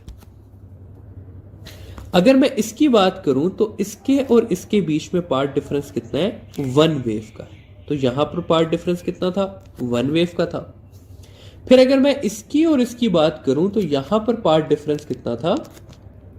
ये 1 वेव, ये 2 वेव, तो यहां पर 2 लैम्डा का था। ठीक है, फिर अगर मैं फेस की बात करूं तो ये है 0 डिग्री पे और ये भी है 0 डिग्री पे, फिर जब यहां पर 0 डिग्री है तो यहां पर भी 0 है, फिर यहां पर 0 डिग्री है तो यहां पर भी 0 है। तो फेस की अगर मैं बात करूं या एंगल की अगर मैं बात करूं तो वो क्या है, 0 डिग्री ही है। तो इन सब बातों से मैं ये लिख सकता हूं कि कंस्ट्रक्टिव इंटरफेरेंस जो हो रही है उसमें क्या है कि पाथ डिफरेंस आपका n लैम्डा के ऑर्डर में, यानी कि 0 लैम्डा, 1 लैम्डा, 2 लैम्डा, 3 लैम्डा, और फेस जो है वो आपका क्या है, 0 डिग्री है। और जब ये कंडीशंस होती हैं, ठीक है, तो आप लोगों ने याद रखना है कि एम्पलीट्यूड जो है आपका वो ऐड हो जाता है, यानी कि नेट एम्पलीट्यूड होगा आपका A1 प्लस A2, और क्योंकि amplitude is equal to intensity का अंडर रूट, तो इंटेंसिटी आपकी हो जाती है I1 प्लस I2, ठीक है। फॉर एग्जाम्पल अगर मैं कहता हूं कि ये वेव है, इस वेव का एम्पलीट्यूड है 2 सेंटीमीटर और इसका है 3 सेंटीमीटर, तो रिजल्टेंट का एम्पलीट्यूड कितना होगा, तो 2 + 3 कर देंगे, आंसर आपके पास 5 आ जाएगा। मैं कहता हूं फर्स्ट वेव का एम्पलीट्यूड है 10 सेंटीमीटर, सेकंड का है 15, तो कितना हो जाएगा, 25 सेंटीमीटर हो जाएगा। तो अगर परफेक्ट कंस्ट्रक्टिव इंटरफेरेंस हो रही है तो आपकी एम्पलीट्यूड क्या होगा, ऐड होगा, और इंटेंसिटी इस तरह से आप फाइंड कर सकते हैं, ठीक है। तो ये है जी आपके पास कंस्ट्रक्टिव इंटरफेरेंस। अब कंस्ट्रक्टिव के पास आगे जाते हैं, थोड़ा सा डिस्ट्रक्टिव, एब्सोल्यूट डिस्ट्रक्टिव इंटरफेरेंस को पढ़ते हैं। तो डिस्ट्रक्टिव इंटरफेरेंस क्या होगी, अच्छा, डिस्ट्रक्टिव इंटरफेरेंस के लिए भी इसी तरह की एग्जांपल लेके चलते हैं। मैं कहता हूं जी मेरे पास एक वेव है यहां पर इस तरह से, सेकंड वेव जो है वो यहां पर मेरे पास यहां से स्टार्ट ले रही है। फिर एक और सिनेरियो ले लेते हैं, उसमें सेकंड वेव जो है वो यहां से स्टार्ट ले रही है। फिर एक और आखिरी अपना सिनेरियो ले लेते हैं, उसमें मैं कह देता हूं जी कि वेव मेरे पास स्टार्ट ले रही है यहां से, ठीक है। अब सबसे पहले देखने वाली बात क्या है, मैं कहता हूं जी कि यहां पर अगर आप देखें तो ट्रफ मिल रहा है आपका क्रस्ट के साथ और क्रस्ट मिल रही है ट्रफ के साथ। फिर यहां पर अगेन ट्रफ मिल रहा है क्रस्ट के साथ एंड वाइस वर्सा। फिर यहां पर अगेन अगर आप देखें तो उसी तरह हो रहा है। तो अब हम क्या कर रहे हैं कि हम क्रस्ट और क्रस्ट का इंटरेक्शन नहीं देख रहे, हम क्रस्ट और ट्रफ का इंटरेक्शन देख रहे हैं। और जब ऐसा इंटरेक्शन होता है तो आपके पास एम्पलीट्यूड डिक्रीज करता है। फॉर एग्जाम्पल मैं कहता हूं अगर ये 5 सेंटीमीटर है और ये 3 सेंटीमीटर है, तो इसका जो रिजल्ट बनेगा वो मेरे पास बनेगा 2 सेंटीमीटर। मैं कहता हूं ये भी 5 सेंटीमीटर है, ये भी 5 सेंटीमीटर है, तो ये एक दूसरे को नलिफाई कर देंगे। मैं कहता हूं ये 15 सेंटीमीटर है, ये 10 सेंटीमीटर है, तो इसके रिजल्ट में जो बनेगी वेव वो होगी 10 सेंटीमीटर की, सॉरी 5 सेंटीमीटर की, क्योंकि सब्ट्रैक्ट करना है हमने। तो इस चीज को हम कहते हैं डिस्ट्रक्टिव इंटरफेरेंस। अब वही चीज दोबारा से जरा सी डिस्कस करते हैं, पार्ट डिफरेंस वाली और फेस डिफरेंस वाली। अगर मैं यहां पर जरा सा पार्ट डिफरेंस देखूं तो यहां पर आपको नजर आएगा कि ये आधी वेव इससे आगे है, तो पार्ट डिफरेंस कितना हुआ, λ/2। अगर मैं यहां पर देखूं तो यहां पर ये हो गई आपके पास एक वेव और यहां से यहां तक हो गई आधी वेव, तो ये है पार्ट डिफरेंस आपके पास 1.5 लैम्डा, या मैं इसको लिख सकता हूं 3/2 लैम्डा। फिर इसी तरह नेक्स्ट पे जाएंगे आप तो आप देख सकते हैं कि ये 1 वेव, ये 2 वेव और ये 2.5 वेव, तो कितना आगे है ये 2.5 लैम्डा। तो पार्ट डिफरेंस कितना हुआ 2.5 लैम्डा, या मैं इसको ऐसे भी लिख सकता हूं 5/2 लैम्डा। और अगर मैं कोई रैंडम डिस्टेंस ले लूं तो मैं लिख सकता हूं कि पार्ट डिफरेंस इसका हो जाएगा एन लैम्डा बाय 2। ठीक है, तो ये है जी इसका पार्ट डिफरेंस। अब अगर मैं फेज फाइंड करने की कोशिश करूं तो ये वेव है जी आपकी 0 डिग्री पे, जबकि ये वेव जो है ये है 180 डिग्री पे। तो फेज कितना हुआ? 180 डिग्री हुआ। फिर यहां पर भी अगर मैं देखूं तो ये वेव है 180 पे, ये है 0 पे। फिर यहां पर अगेन ये 0 पर है और ये किस पे है? 180 पे है। तो हर केस में फेज कितना जा रहा है? फेज आपके पास जा रहा है पाई या 180 डिग्री। और जब ये दो कंडीशंस आपके पास पूरी होती हैं तो आपके पास जो एम्पलीट्यूड होता है वो हो जाता है सबट्रैक्ट। तो आपका नेट एम्पलीट्यूड हो जाएगा हायर वेव का एम्पलीट्यूड माइनस लोअर वेव का एम्पलीट्यूड। और इंटेंसिटी आपके पास हो जाएगी, नेट इंटेंसिटी हो जाएगी intensity of higher wave minus intensity of lower amplitude wave. ठीक है, तो इस तरह से आप इंटेंसिटी और एम्पलीट्यूड फाइंड कर सकते हैं। अब इस तरह की बात है स्टूडेंट्स कि मैं आप लोगों को कहता हूं, एक सवाल करता हूं आप लोगों से। सवाल कुछ इस तरह से है कि 2 वेव्स ऑफ एम्पलीट्यूड 2 सेंटीमीटर, बल्कि इसको 5 centimetre and 8 centimetre interfere with each other. Which of the following is their resultant? या which of the following is their, हाँ ठीक है, their resultant। सवाल कर लेते हैं जी इस तरह से, इसके ऑप्शंस में लिख देता हूं। ऑप्शंस में लिख देता हूं 15 सेंटीमीटर, 2 सेंटीमीटर, 20 सेंटीमीटर और 9 सेंटीमीटर लिख देते हैं। ठीक है, तो अब सवाल ये है कि भाई 2 वेव्स हैं, एक का 5 सेंटीमीटर है, दूसरे का 8 है। आपको नहीं बताया गया कि कंस्ट्रक्टिव इंटरफेरेंस है, डिस्ट्रक्टिव है, या उनके बीच की कोई इंटरफेरेंस है। बस आपसे ये पूछा कि इसमें से कौन सा इसका सही आंसर है।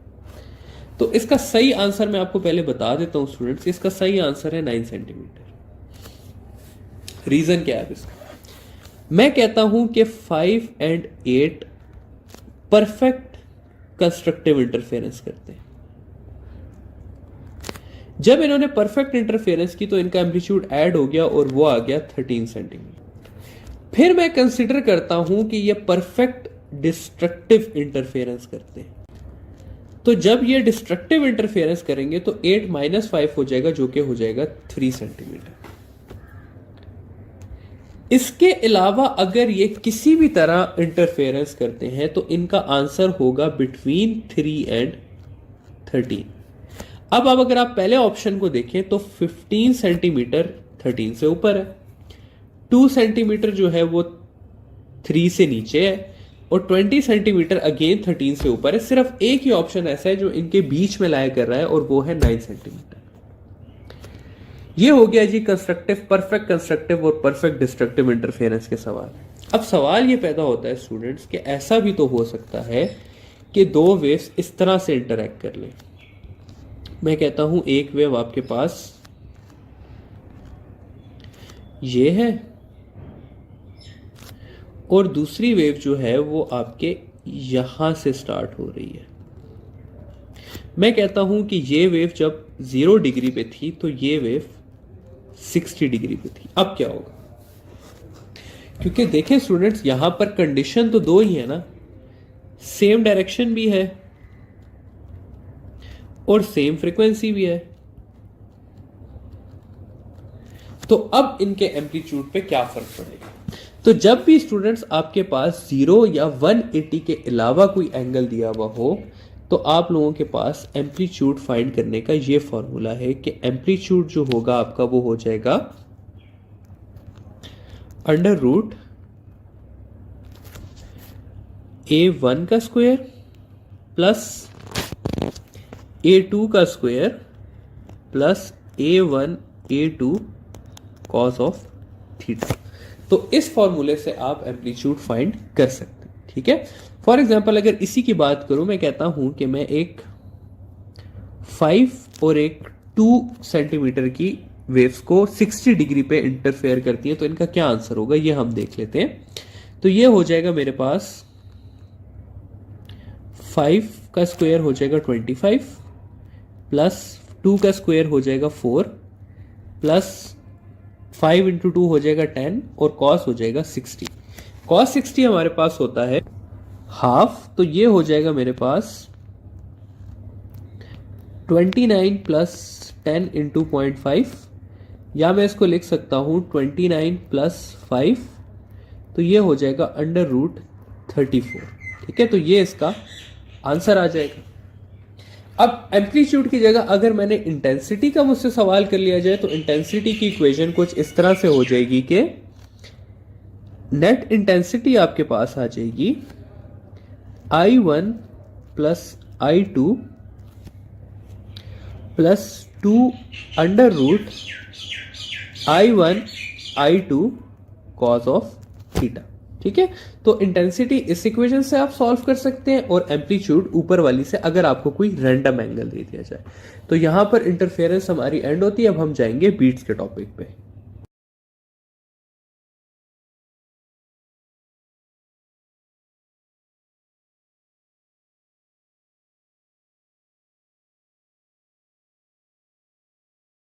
Welcome back to Engicon academy students. और इंटरफेरेंस के बाद जो हमारा नेक्स्ट टॉपिक है वो है बीट्स।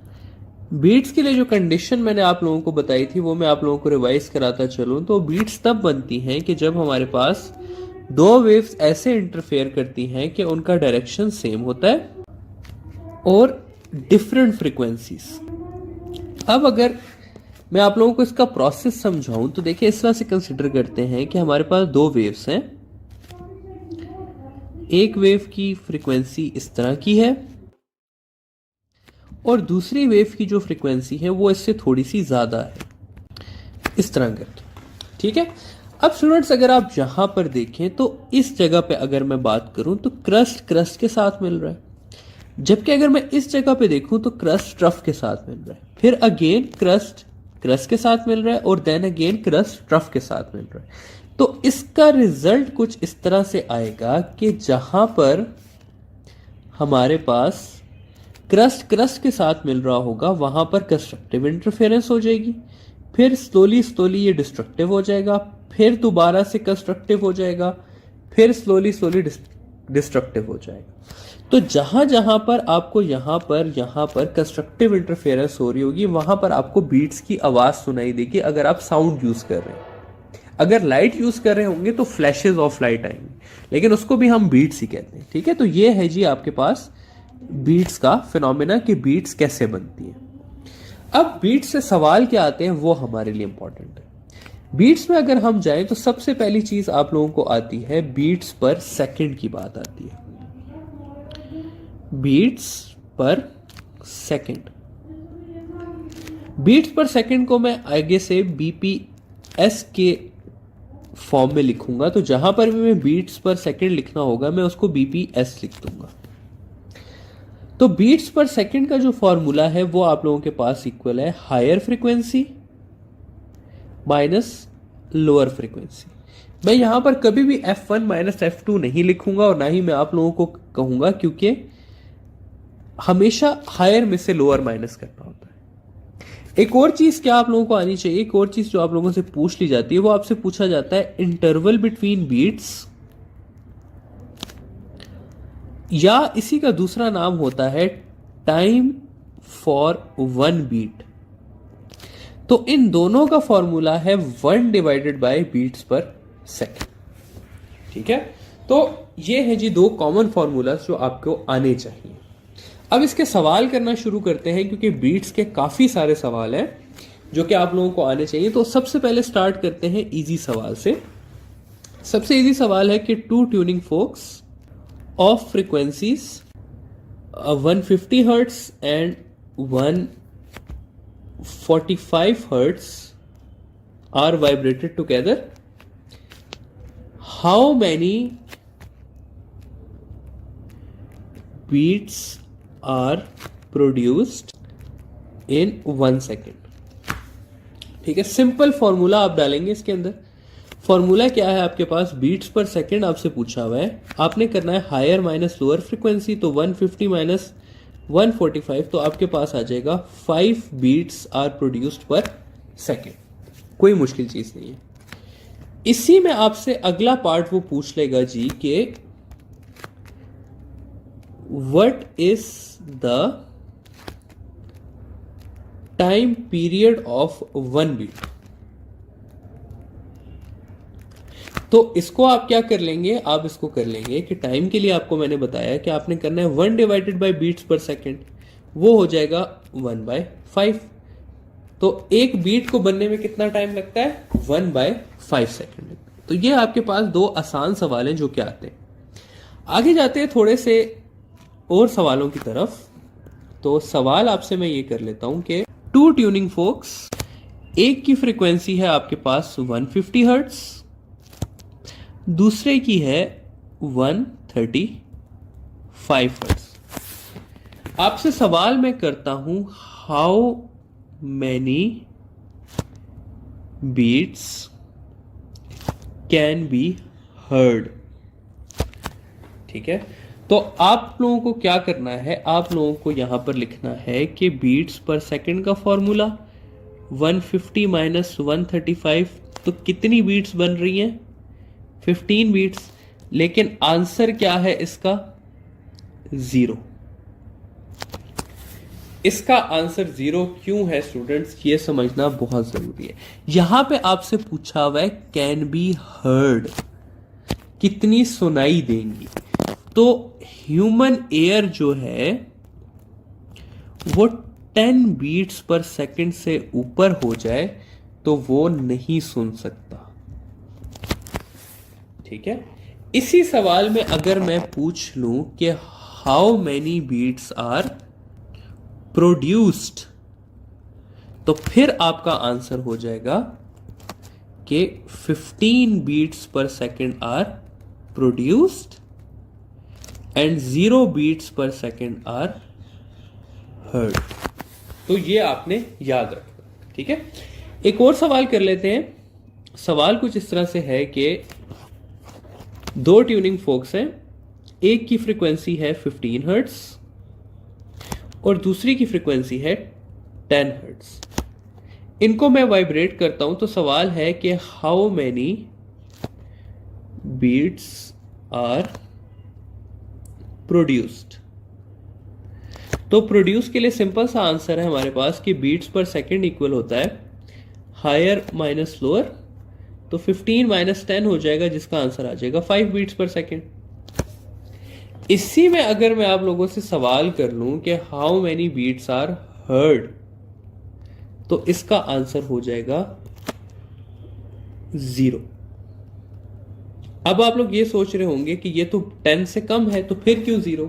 तो बात ये है स्टूडेंट्स के 15 और 10 हमें दिया हुआ है। ह्यूमन एयर जो है उसकी ऑडिबल फ्रीक्वेंसी है फ्रॉम 20 to 20,000 हर्ट्ज। ठीक है, तो अगर इससे कम फ्रीक्वेंसी हो या इससे ज्यादा फ्रीक्वेंसी हो, तो चाहे जितनी भी बीट्स बन रही हो, हमारा कान उसको डिस्टिंग्विश नहीं कर सकता। तो इसका आंसर भी क्या होगा, 0 होगा। फाइनली बीट्स का एक और सवाल है जो वैक्सिस से रिलेटेड है। पहले आपने ये रूल याद रखना है कि वैक्स जो है वो फ्रीक्वेंसी को डिक्रीज करती है। अब सवाल मैं कर लेता हूं आप लोगों से। सवाल इस तरह से है कि 2 ट्यूनिंग फोक्स वाइब्रेट करते हैं और उसमें हमारे पास 8 बीट्स पर सेकेंड्स बन रही हैं। अगर मैं वैक्स अप्लाई करता हूं फोक ऑफ हायर फ्रीक्वेंसी, तो हमारे पास बीट्स जो हैं वो ज्यादा होंगी या बीट्स जो हैं वो कम होंगी, ये सवाल आपके पास। देखिए स्टूडेंट्स, 2 ही सिनेरियो आ सकते हैं इसमें। एक में आप वैक्स अप्लाई कर देते हैं on higher frequency tuning fork, एक में आप वैक्स अप्लाई कर देते हैं on lower frequency tuning fork. Consider ऐसे करते हैं हम कि हमारे पास दो ट्यूनिंग फोक्स हैं, एक है हमारे पास 108 हर्ट्ज की, दूसरी है हमारे पास 100 हर्ट्ज की। यहां पर भी ये कंसिडर कर लेते हैं कि 108 हर्ट्ज है और दूसरी जो है वो 100 हर्ट्ज है। मैं वैक्स अप्लाई कर देता हूं पहले, बल्कि इनमें देखें तो इसमें 8 बीट्स बन रही हैं, इसमें भी क्या बन रही हैं, 8 बीट्स बन रही हैं। मैं वैक्स अप्लाई कर देता हूं इसके ऊपर। जब वैक्स अप्लाई करूंगा तो इसकी फ्रीक्वेंसी कम हो जाएगी, लेट से बहुत थोड़ी कम हुई है, 107 हो गई है, इसकी फ्रीक्वेंसी उतनी ही रहेगी। तो अब इसमें कितनी बीट्स बनेंगी, इसमें 7 बीट्स बनेंगी, यानी कि नंबर ऑफ बीट्स क्या हो गई है, कम हो गई है। इसके मुकाबले में अगर मैं यहां पर बात करूं तो अब मैं इसके ऊपर वैक्स अप्लाई करता हूं तो इसकी फ्रीक्वेंसी हो जाएगी 99 और अब जो बीट्स बनेंगी वो होंगी 9। तो यहां पर नंबर ऑफ बीट्स क्या हुई है, ज्यादा हुई है। तो अगर आपको कुछ भी नहीं समझ आया, इतना याद रख लें स्टूडेंट्स कि अगर आप हायर फ्रीक्वेंसी पे करेंगे तो नंबर ऑफ बीट्स कम होंगी, और अगर लोअर ट्यूनिंग फ्रीक्वेंसी वाली ट्यूनिंग फोक पे वैक्स लगाएंगे तो आपके पास नंबर ऑफ बीट्स जो है वो ज्यादा होंगे। ठीक है, तो ये है हमारा बीट्स का टॉपिक।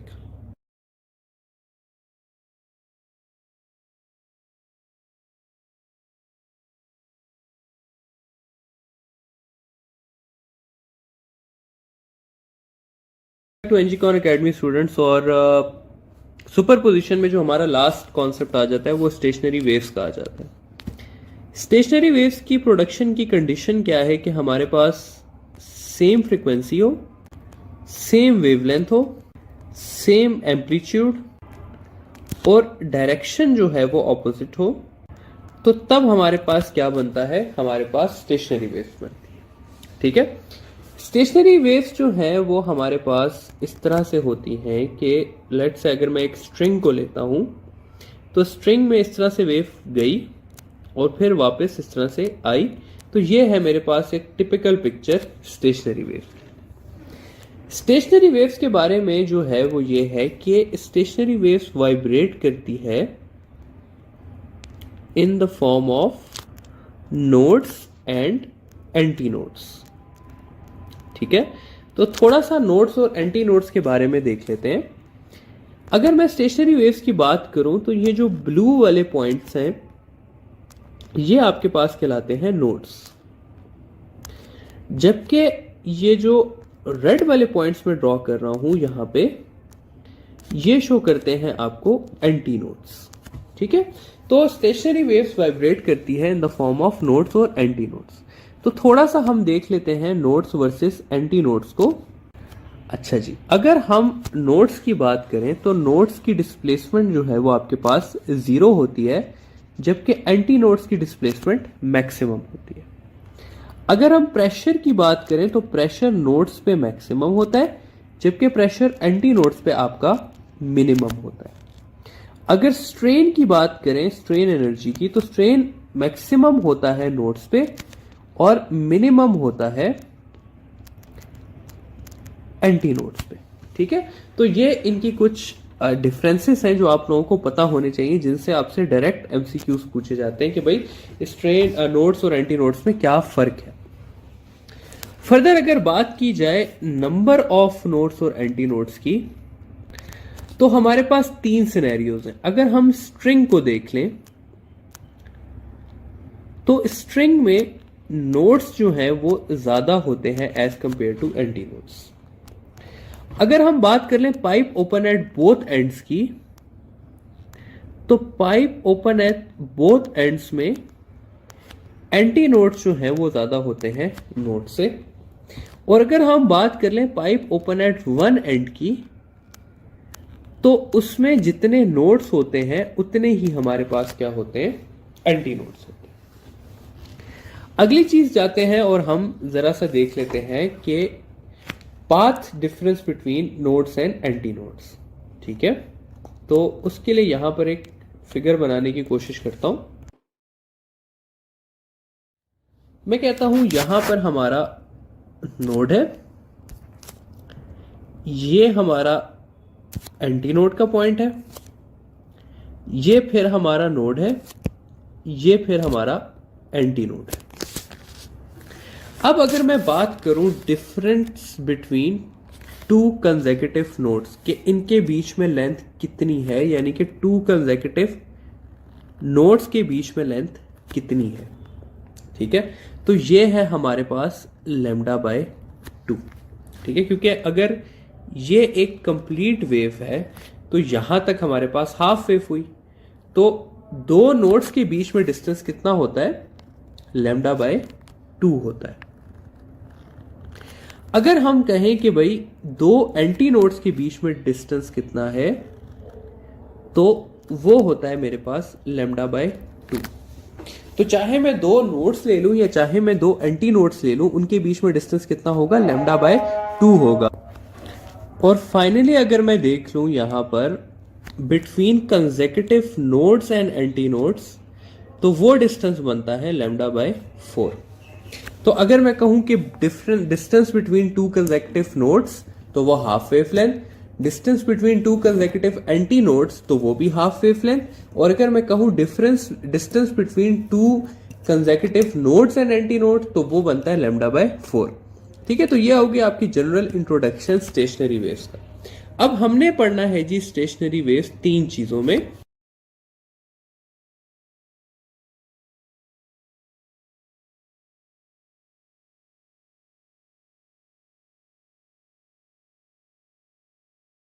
सबसे पहले हमने स्टडी करना है stationery waves in a stretched string. हम कंसिडर ये करते हैं स्टूडेंट्स कि हमारे पास एक स्ट्रिंग है जो कि स्ट्रेच हुई हुई है। सबसे पहले मैं उसे सेंटर में से प्लग करता हूं, तो इस तरह का मेरे पास एक लूप बनेगा यूं करके। फिर अगर मैं उसे 1/4 से प्लग करता हूं, तो उसके इस तरह से दो लूप्स बनेंगे, और अगर मैं उसे 1/8 से प्लग करता हूं, तो इस तरह से उसके 3 लूप्स बनेंगे। तो अभी हम इसको फर्स्ट, सेकंड और थर्ड लूप में स्टडी करते हैं। अगर हम फर्स्ट लूप की बात करें यहां पर, तो फर्स्ट लूप में ये जो इसकी लेंथ है, इसके अंदर हमने देखना है कि कितने वेवलेंथ्स हैं। तो इसकी लेंथ के अंदर ये हाफ वेवलेंथ है, ठीक है। हमने पढ़ा था कि distance between two consecutive nodes is half wavelength, तो मैं लिख सकता हूं कि इसकी लेंथ के अंदर हाफ वेवलेंथ है। या मैं इसको ऐसे भी लिख सकता हूं कि इसका लैम्डा जो है वो 2L के इक्वल है। अब स्टूडेंट्स हमें यह पता होता है कि वेलोसिटी इक्वल होती है एफ लैम्डा के, या इसको मैं लिख सकता हूं F is equal to V over lambda.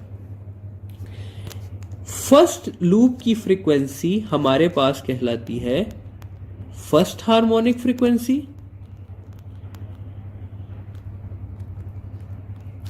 इसको मैं बेसल फ्रीक्वेंसी भी कह सकता हूं, या इसे मैं फंडामेंटल फ्रीक्वेंसी भी कह सकता हूं। तो फंडामेंटल फ्रीक्वेंसी का फॉर्मूला मेरे पास आ गया F1 is equal to V over lambda. अब लैम्डा मेरे पास इक्वल है 2L के, तो F1 मेरे पास हो जाएगा V ओवर 2L, ठीक है। या V मेरे पास इक्वल होता है T/m के, कैपिटल M के, ये हमने वेलोसिटी ऑफ ट्रांसवर्स वेव में पढ़ा था। तो इस इक्वेशन को मैं चेंज करके इस तरह भी लिख सकता हूं कि 1/2L T over capital M, ठीक है। अब अगर हम टू लूप्स की बात करें यहां पर, तो टू लूप्स में अगर आप देखें तो इसकी L के अंदर ये एक लैम्डा बाय 2 हो गया और ये दूसरा लैम्डा बाय 2 हो गया। तो मैं ऐसे लिख सकता हूं कि इसकी लेंथ के अंदर 2 लैम्डा बाय 2 वेवलेंथ शामिल है, या इसका लैम्डा इक्वल है 2L बाय 2 के। अब अगर मैं इसकी फ्रीक्वेंसी कहूंगा तो वो सेकंड हार्मोनिक फ्रीक्वेंसी हो जाएगी, क्योंकि वो 2 लूप्स की है। तो सेकंड हार्मोनिक फ्रीक्वेंसी इक्वल हो जाएगी V ओवर लैम्डा। लैम्डा मेरे पास इक्वल है 2L ओवर 2 के, ये 2 ऊपर चला जाएगा और मेरे पास बच जाएगा F2 is equal to 2V over 2L। V over 2L हमारे पास इक्वल है F1 के, तो मैं यहां पर लिख सकता हूं 2F1। ठीक है, इसको मैं इस तरह से भी लिख सकता हूं कि F2 is equal to 2 into 1 over 2L T over capital M।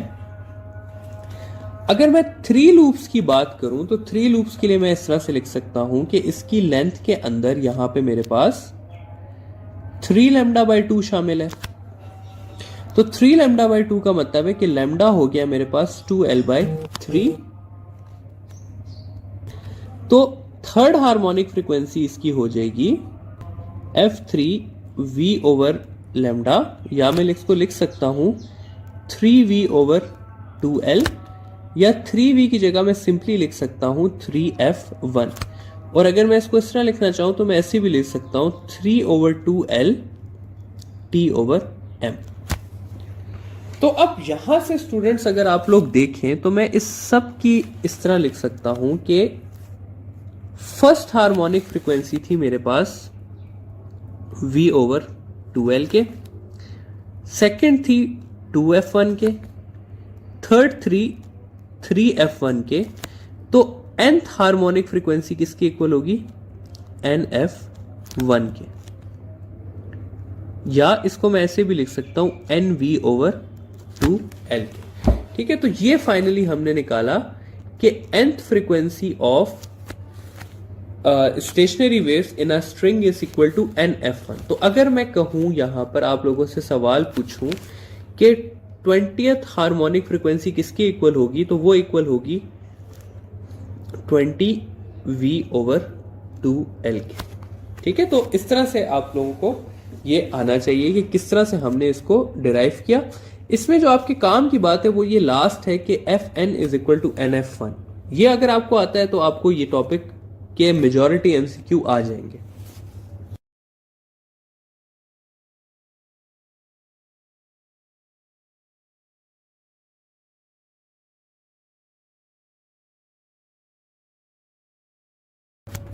तो ऑर्गन पाइप को देख लेते हैं, जस्ट पहले इंट्रोडक्शन देखते हैं। ऑर्गन पाइप होता है हमारे पास दो टाइप्स का। ऑर्गन पाइप हमारे पास हो सकता है ओपन एट बोथ एंड्स, और ऑर्गन पाइप हो सकता है हमारे पास open at one end only. Open at both ends का क्या मतलब है कि एक पाइप होगा जो कि दोनों तरफ से हमारे पास ओपन हुआ होगा, और ओपन एट क्लोज एंड का मतलब है कि एक तरफ से क्लोज होगा और दूसरी तरफ से ओपन हुआ होगा। अब यहां पर आप लोगों ने एक बात याद रखनी है कि ओपन एंड पे हमेशा एंटी नोड बनेगा और क्लोज्ड एंड पे हमेशा नोड बनेगा। तो अगर मैं इसका फर्स्ट सिनेरियो बनाऊंगा तो फर्स्ट सिनेरियो यहां पर भी एंटी नोड बनाना पड़ेगा और यहां पर भी। तो इसका फर्स्ट सिनेरियो कुछ इस तरह का बनेगा, जबकि इसका फर्स्ट सिनेरियो कुछ इस तरह से बनेगा। ठीक है, तो ये बात आपको पता होनी चाहिए कि ओपन एंड पे हमेशा आपका एंटी नोड बनता है और क्लोज्ड एंड पे हमेशा आपका नोड बनता है। तो सबसे पहले स्टडी करते हैं pipe open at both ends को। तो इसके सिनेरियोस को बारी बारी स्टडी कर लेते हैं। जिस तरह हमने उसके 3 सिनेरियो स्टडी किए, इसके भी इसी तरह हम 3 सिनेरियो स्टडी कर लेंगे। तो ये आ गया इसका फर्स्ट सिनेरियो, ये आ जाएगा जी हमारे पास इसका सेकंड सिनेरियो, और ये आ जाएगा इसका थर्ड सिनेरियो। अब स्टूडेंट्स वही वाली बात है कि हमने ये देखना है कि इसकी लेंथ में कितने लैम्डा शामिल है। तो इसकी लेंथ में यहां तक हो गया लैम्डा बाय 4 और यहां तक भी हो गया लैम्डा बाय 4, तो ये हो गया लैम्डा बाय 2, या इसको मैं लिख सकता हूं 2 लैम्डा 2L। अब फर्स्ट हार्मोनिक फ्रीक्वेंसी जो है तो वो हो जाएगी F1 is equal to V over lambda. Lambda की जगह मैं लिख दूंगा 2L, तो F1 मेरे पास आ जाएगा V ओवर 2L। अब सेकंड की तरफ अगर हम जाएं तो इसकी लेंथ में कितने लैम्डास हैं ये देख लेते हैं। तो 4 लैम्डा बाय 4 है, तो इसको मैं इस तरह भी लिख सकता हूं कि इसकी लेंथ के अंदर 2 लैम्डा बाय 2 है, या लैम्डा जो है वो 2l बाय 2 है। तो सेकंड हार्मोनिक फ्रीक्वेंसी इक्वल हो जाएगी F2 is equal to V over lambda या V ओवर 2l बाय 2। ये 2 ऊपर चला जाएगा और मेरे पास F2 आ जाएगा 2V ओवर 2l, या मैं इसको लिख सकता हूं 2F1। ठीक है। फिर फाइनली अगर हम जाएं 3 लूप्स वाले सिनेरियो पे, तो 3 लूप्स में जब हम देखेंगे तो हमें पता चलेगा कि इसकी लेंथ के अंदर 3 लैम्डा बाय 2 वेवलेंथ्स पड़े हुए हैं, या लैम्डा को मैं लिख सकता हूं 2l बाय 3। तो थर्ड हार्मोनिक फ्रीक्वेंसी हो जाएगी हमारे पास F3 is equal to V over lambda, या मैं लिख सकता हूं 3V ओवर 2l। तो F3 हो जाएगा मेरे पास 3F1। तो अब आप अगर यहां पर देखें स्टूडेंट्स, तो वही वाला पैटर्न आपके पास चल रहा है कि F1 जो है वो V ओवर 2l है, F2 जो है वो 2F1 है, F3 जो है वो 3F1 है। तो Fn आपके पास इक्वल होगा NF1 के या NV ओवर 2l के। तो ये आ गया जी हमारे पास formula of frequency for pipe open at both ends. Finally आखिरी जो है हमारे पास वो है pipe open at one end का टॉपिक, तो वो देख लेते हैं। तो pipe open at one end के भी इसी तरह 3 सिनेरियोस लेके चलते हैं अपने पास।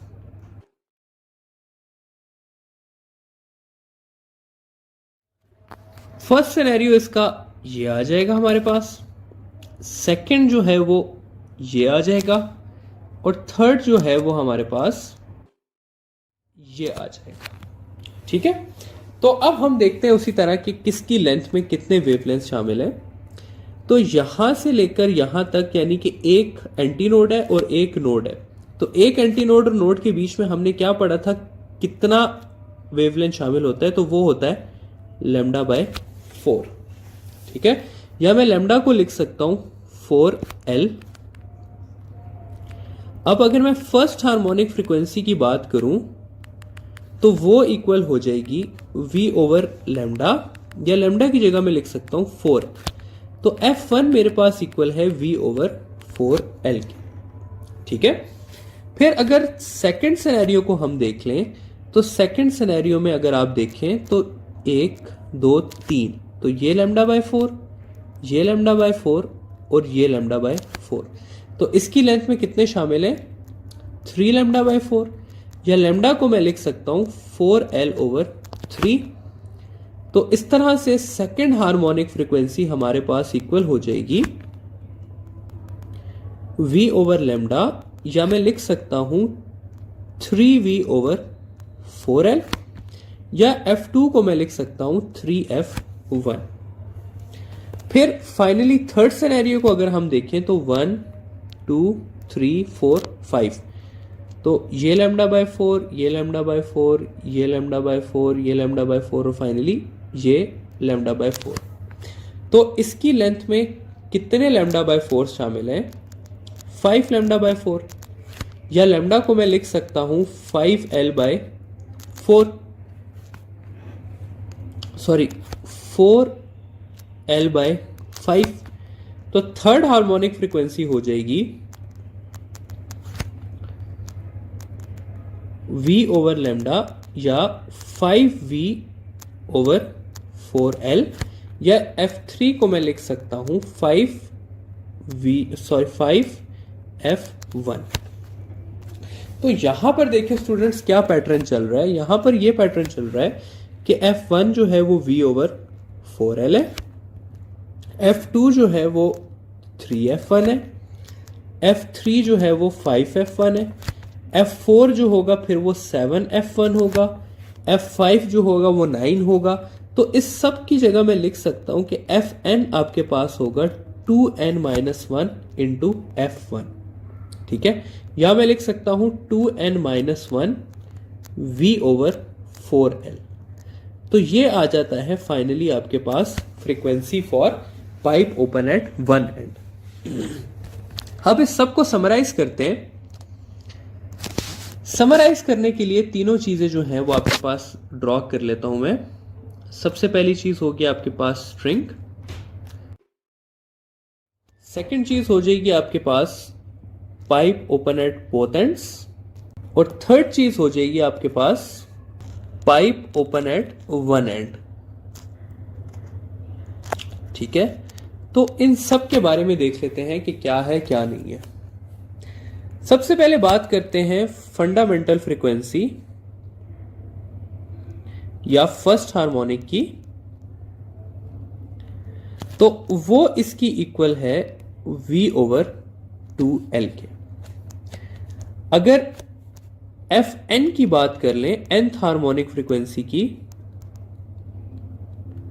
तो nth फ्रीक्वेंसी इसकी इक्वल है Fn is equal to NF1, या मैं लिख सकता हूं NV ओवर 2L की।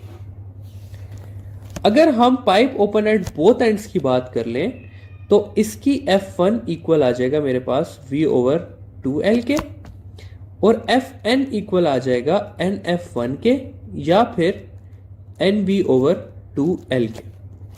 और फाइनली अगर pipe open at one and की बात कर लें तो इसका F1 इक्वल होगा V ओवर 4L के, और यहां पे Fn इसका इक्वल हो जाएगा NV ओवर 4L के, या इसको मैं लिख सकता हूं NF1 के। सॉरी, यहां पे थोड़ी सी गलती होगी, इसको मैं लिख सकता हूं 2n-1 F1 के या 2n-1 V ओवर 4L के। अब जी हम इन सारी डेटा से कुछ सवाल करते हैं। ठीक है, इस जितना हमने पढ़ा है, सबसे पहला सवाल करते हैं जी हम कि what is the ratio of third and ninth harmonic frequency in stretch string. ठीक है, तो इसको सॉल्व करते हैं। स्ट्रेच स्ट्रिंग का हमें पता है कि F3 ओवर F9 फाइंड करना है। F3 इक्वल होता है मेरे पास NF3 के, सॉरी 3F1 के, और F9 इक्वल होता है मेरे पास 9F1 के। F1 कैंसिल हो जाएगा, आंसर में मेरे पास बच जाएगा 3:9 या 1:3। ठीक है, अब अगर इसी स्ट्रेचेबल स्ट्रिंग की जगह आपसे पूछा होता इन pipe open at both ends, open at both ends, तो तब क्या होता? तब यह होता कि F3 ओवर F9, यहां पर हमें पता है NF1 के इक्वल है, तो वो 3F1 ओवर 9F1 हो जाता, तो ये हो जाता आपके पास 3/9 या 1/3। अगेन वही आंसर आता। अगर ओपन एट बोथ एंड्स की जगह आपसे पूछ लिया जाता ओपन एट वन एंड, तब क्या होता? तो तब आप लिख देते F3 over F9 is equal to 2 into 3 minus 1 F1 divided by 2 into 9 minus 1 F1। F1 से कैंसिल हो जाता और आपके पास बच जाता 5 डिवाइडेड बाई 17। तो ये हो जाता आपका आंसर। ठीक है, तो इस तरह से आपसे पूछा जा सकता है। एक और सवाल, फाइनल सवाल स्टेशनरी वेव से related. What is the ratio of third and fifth overtone? देखिए स्टूडेंट्स, ये ओवरटोन का लफ्ज जहां पर आएगा ना, उसका मतलब होगा +1। तो अगर मैंने लिखा है फिफ्थ ओवरटोन, तो मेरा मतलब है सिक्स्थ। अगर मैं लिखूंगा 10th ओवरटोन, तो मेरा मतलब होगा 11। अगर मैं लिखूंगा फर्स्ट ओवरटोन, तो मेरा मतलब होगा 2। ठीक है, तो अब अगर मैं सवाल को करूं तो मुझसे पूछा हुआ है थर्ड एंड फिफ्थ ओवरटोन, तो बेसिकली मुझसे 3 और 6 का रेशो पूछा हुआ है। तो 3 के लिए मैं लिख लूंगा 2 3 -1, और 6 के लिए मैं लिख लूंगा 2 6 -1। तो ये हो जाएगा मेरे पास 5 डिवाइडेड बाय 11। ठीक है, तो 5/11 आंसर आ जाएगा। तो ये था स्टूडेंट्स हमारे पास सारा का सारा स्टेशनरी वेव्स का टॉपिक, और ये हमने सुपरपोजिशन अपना ख़त्म कर लिया। अब हम जाएंगे अपने आखिरी टॉपिक की तरफ, जो कि है डॉपलर इफेक्ट।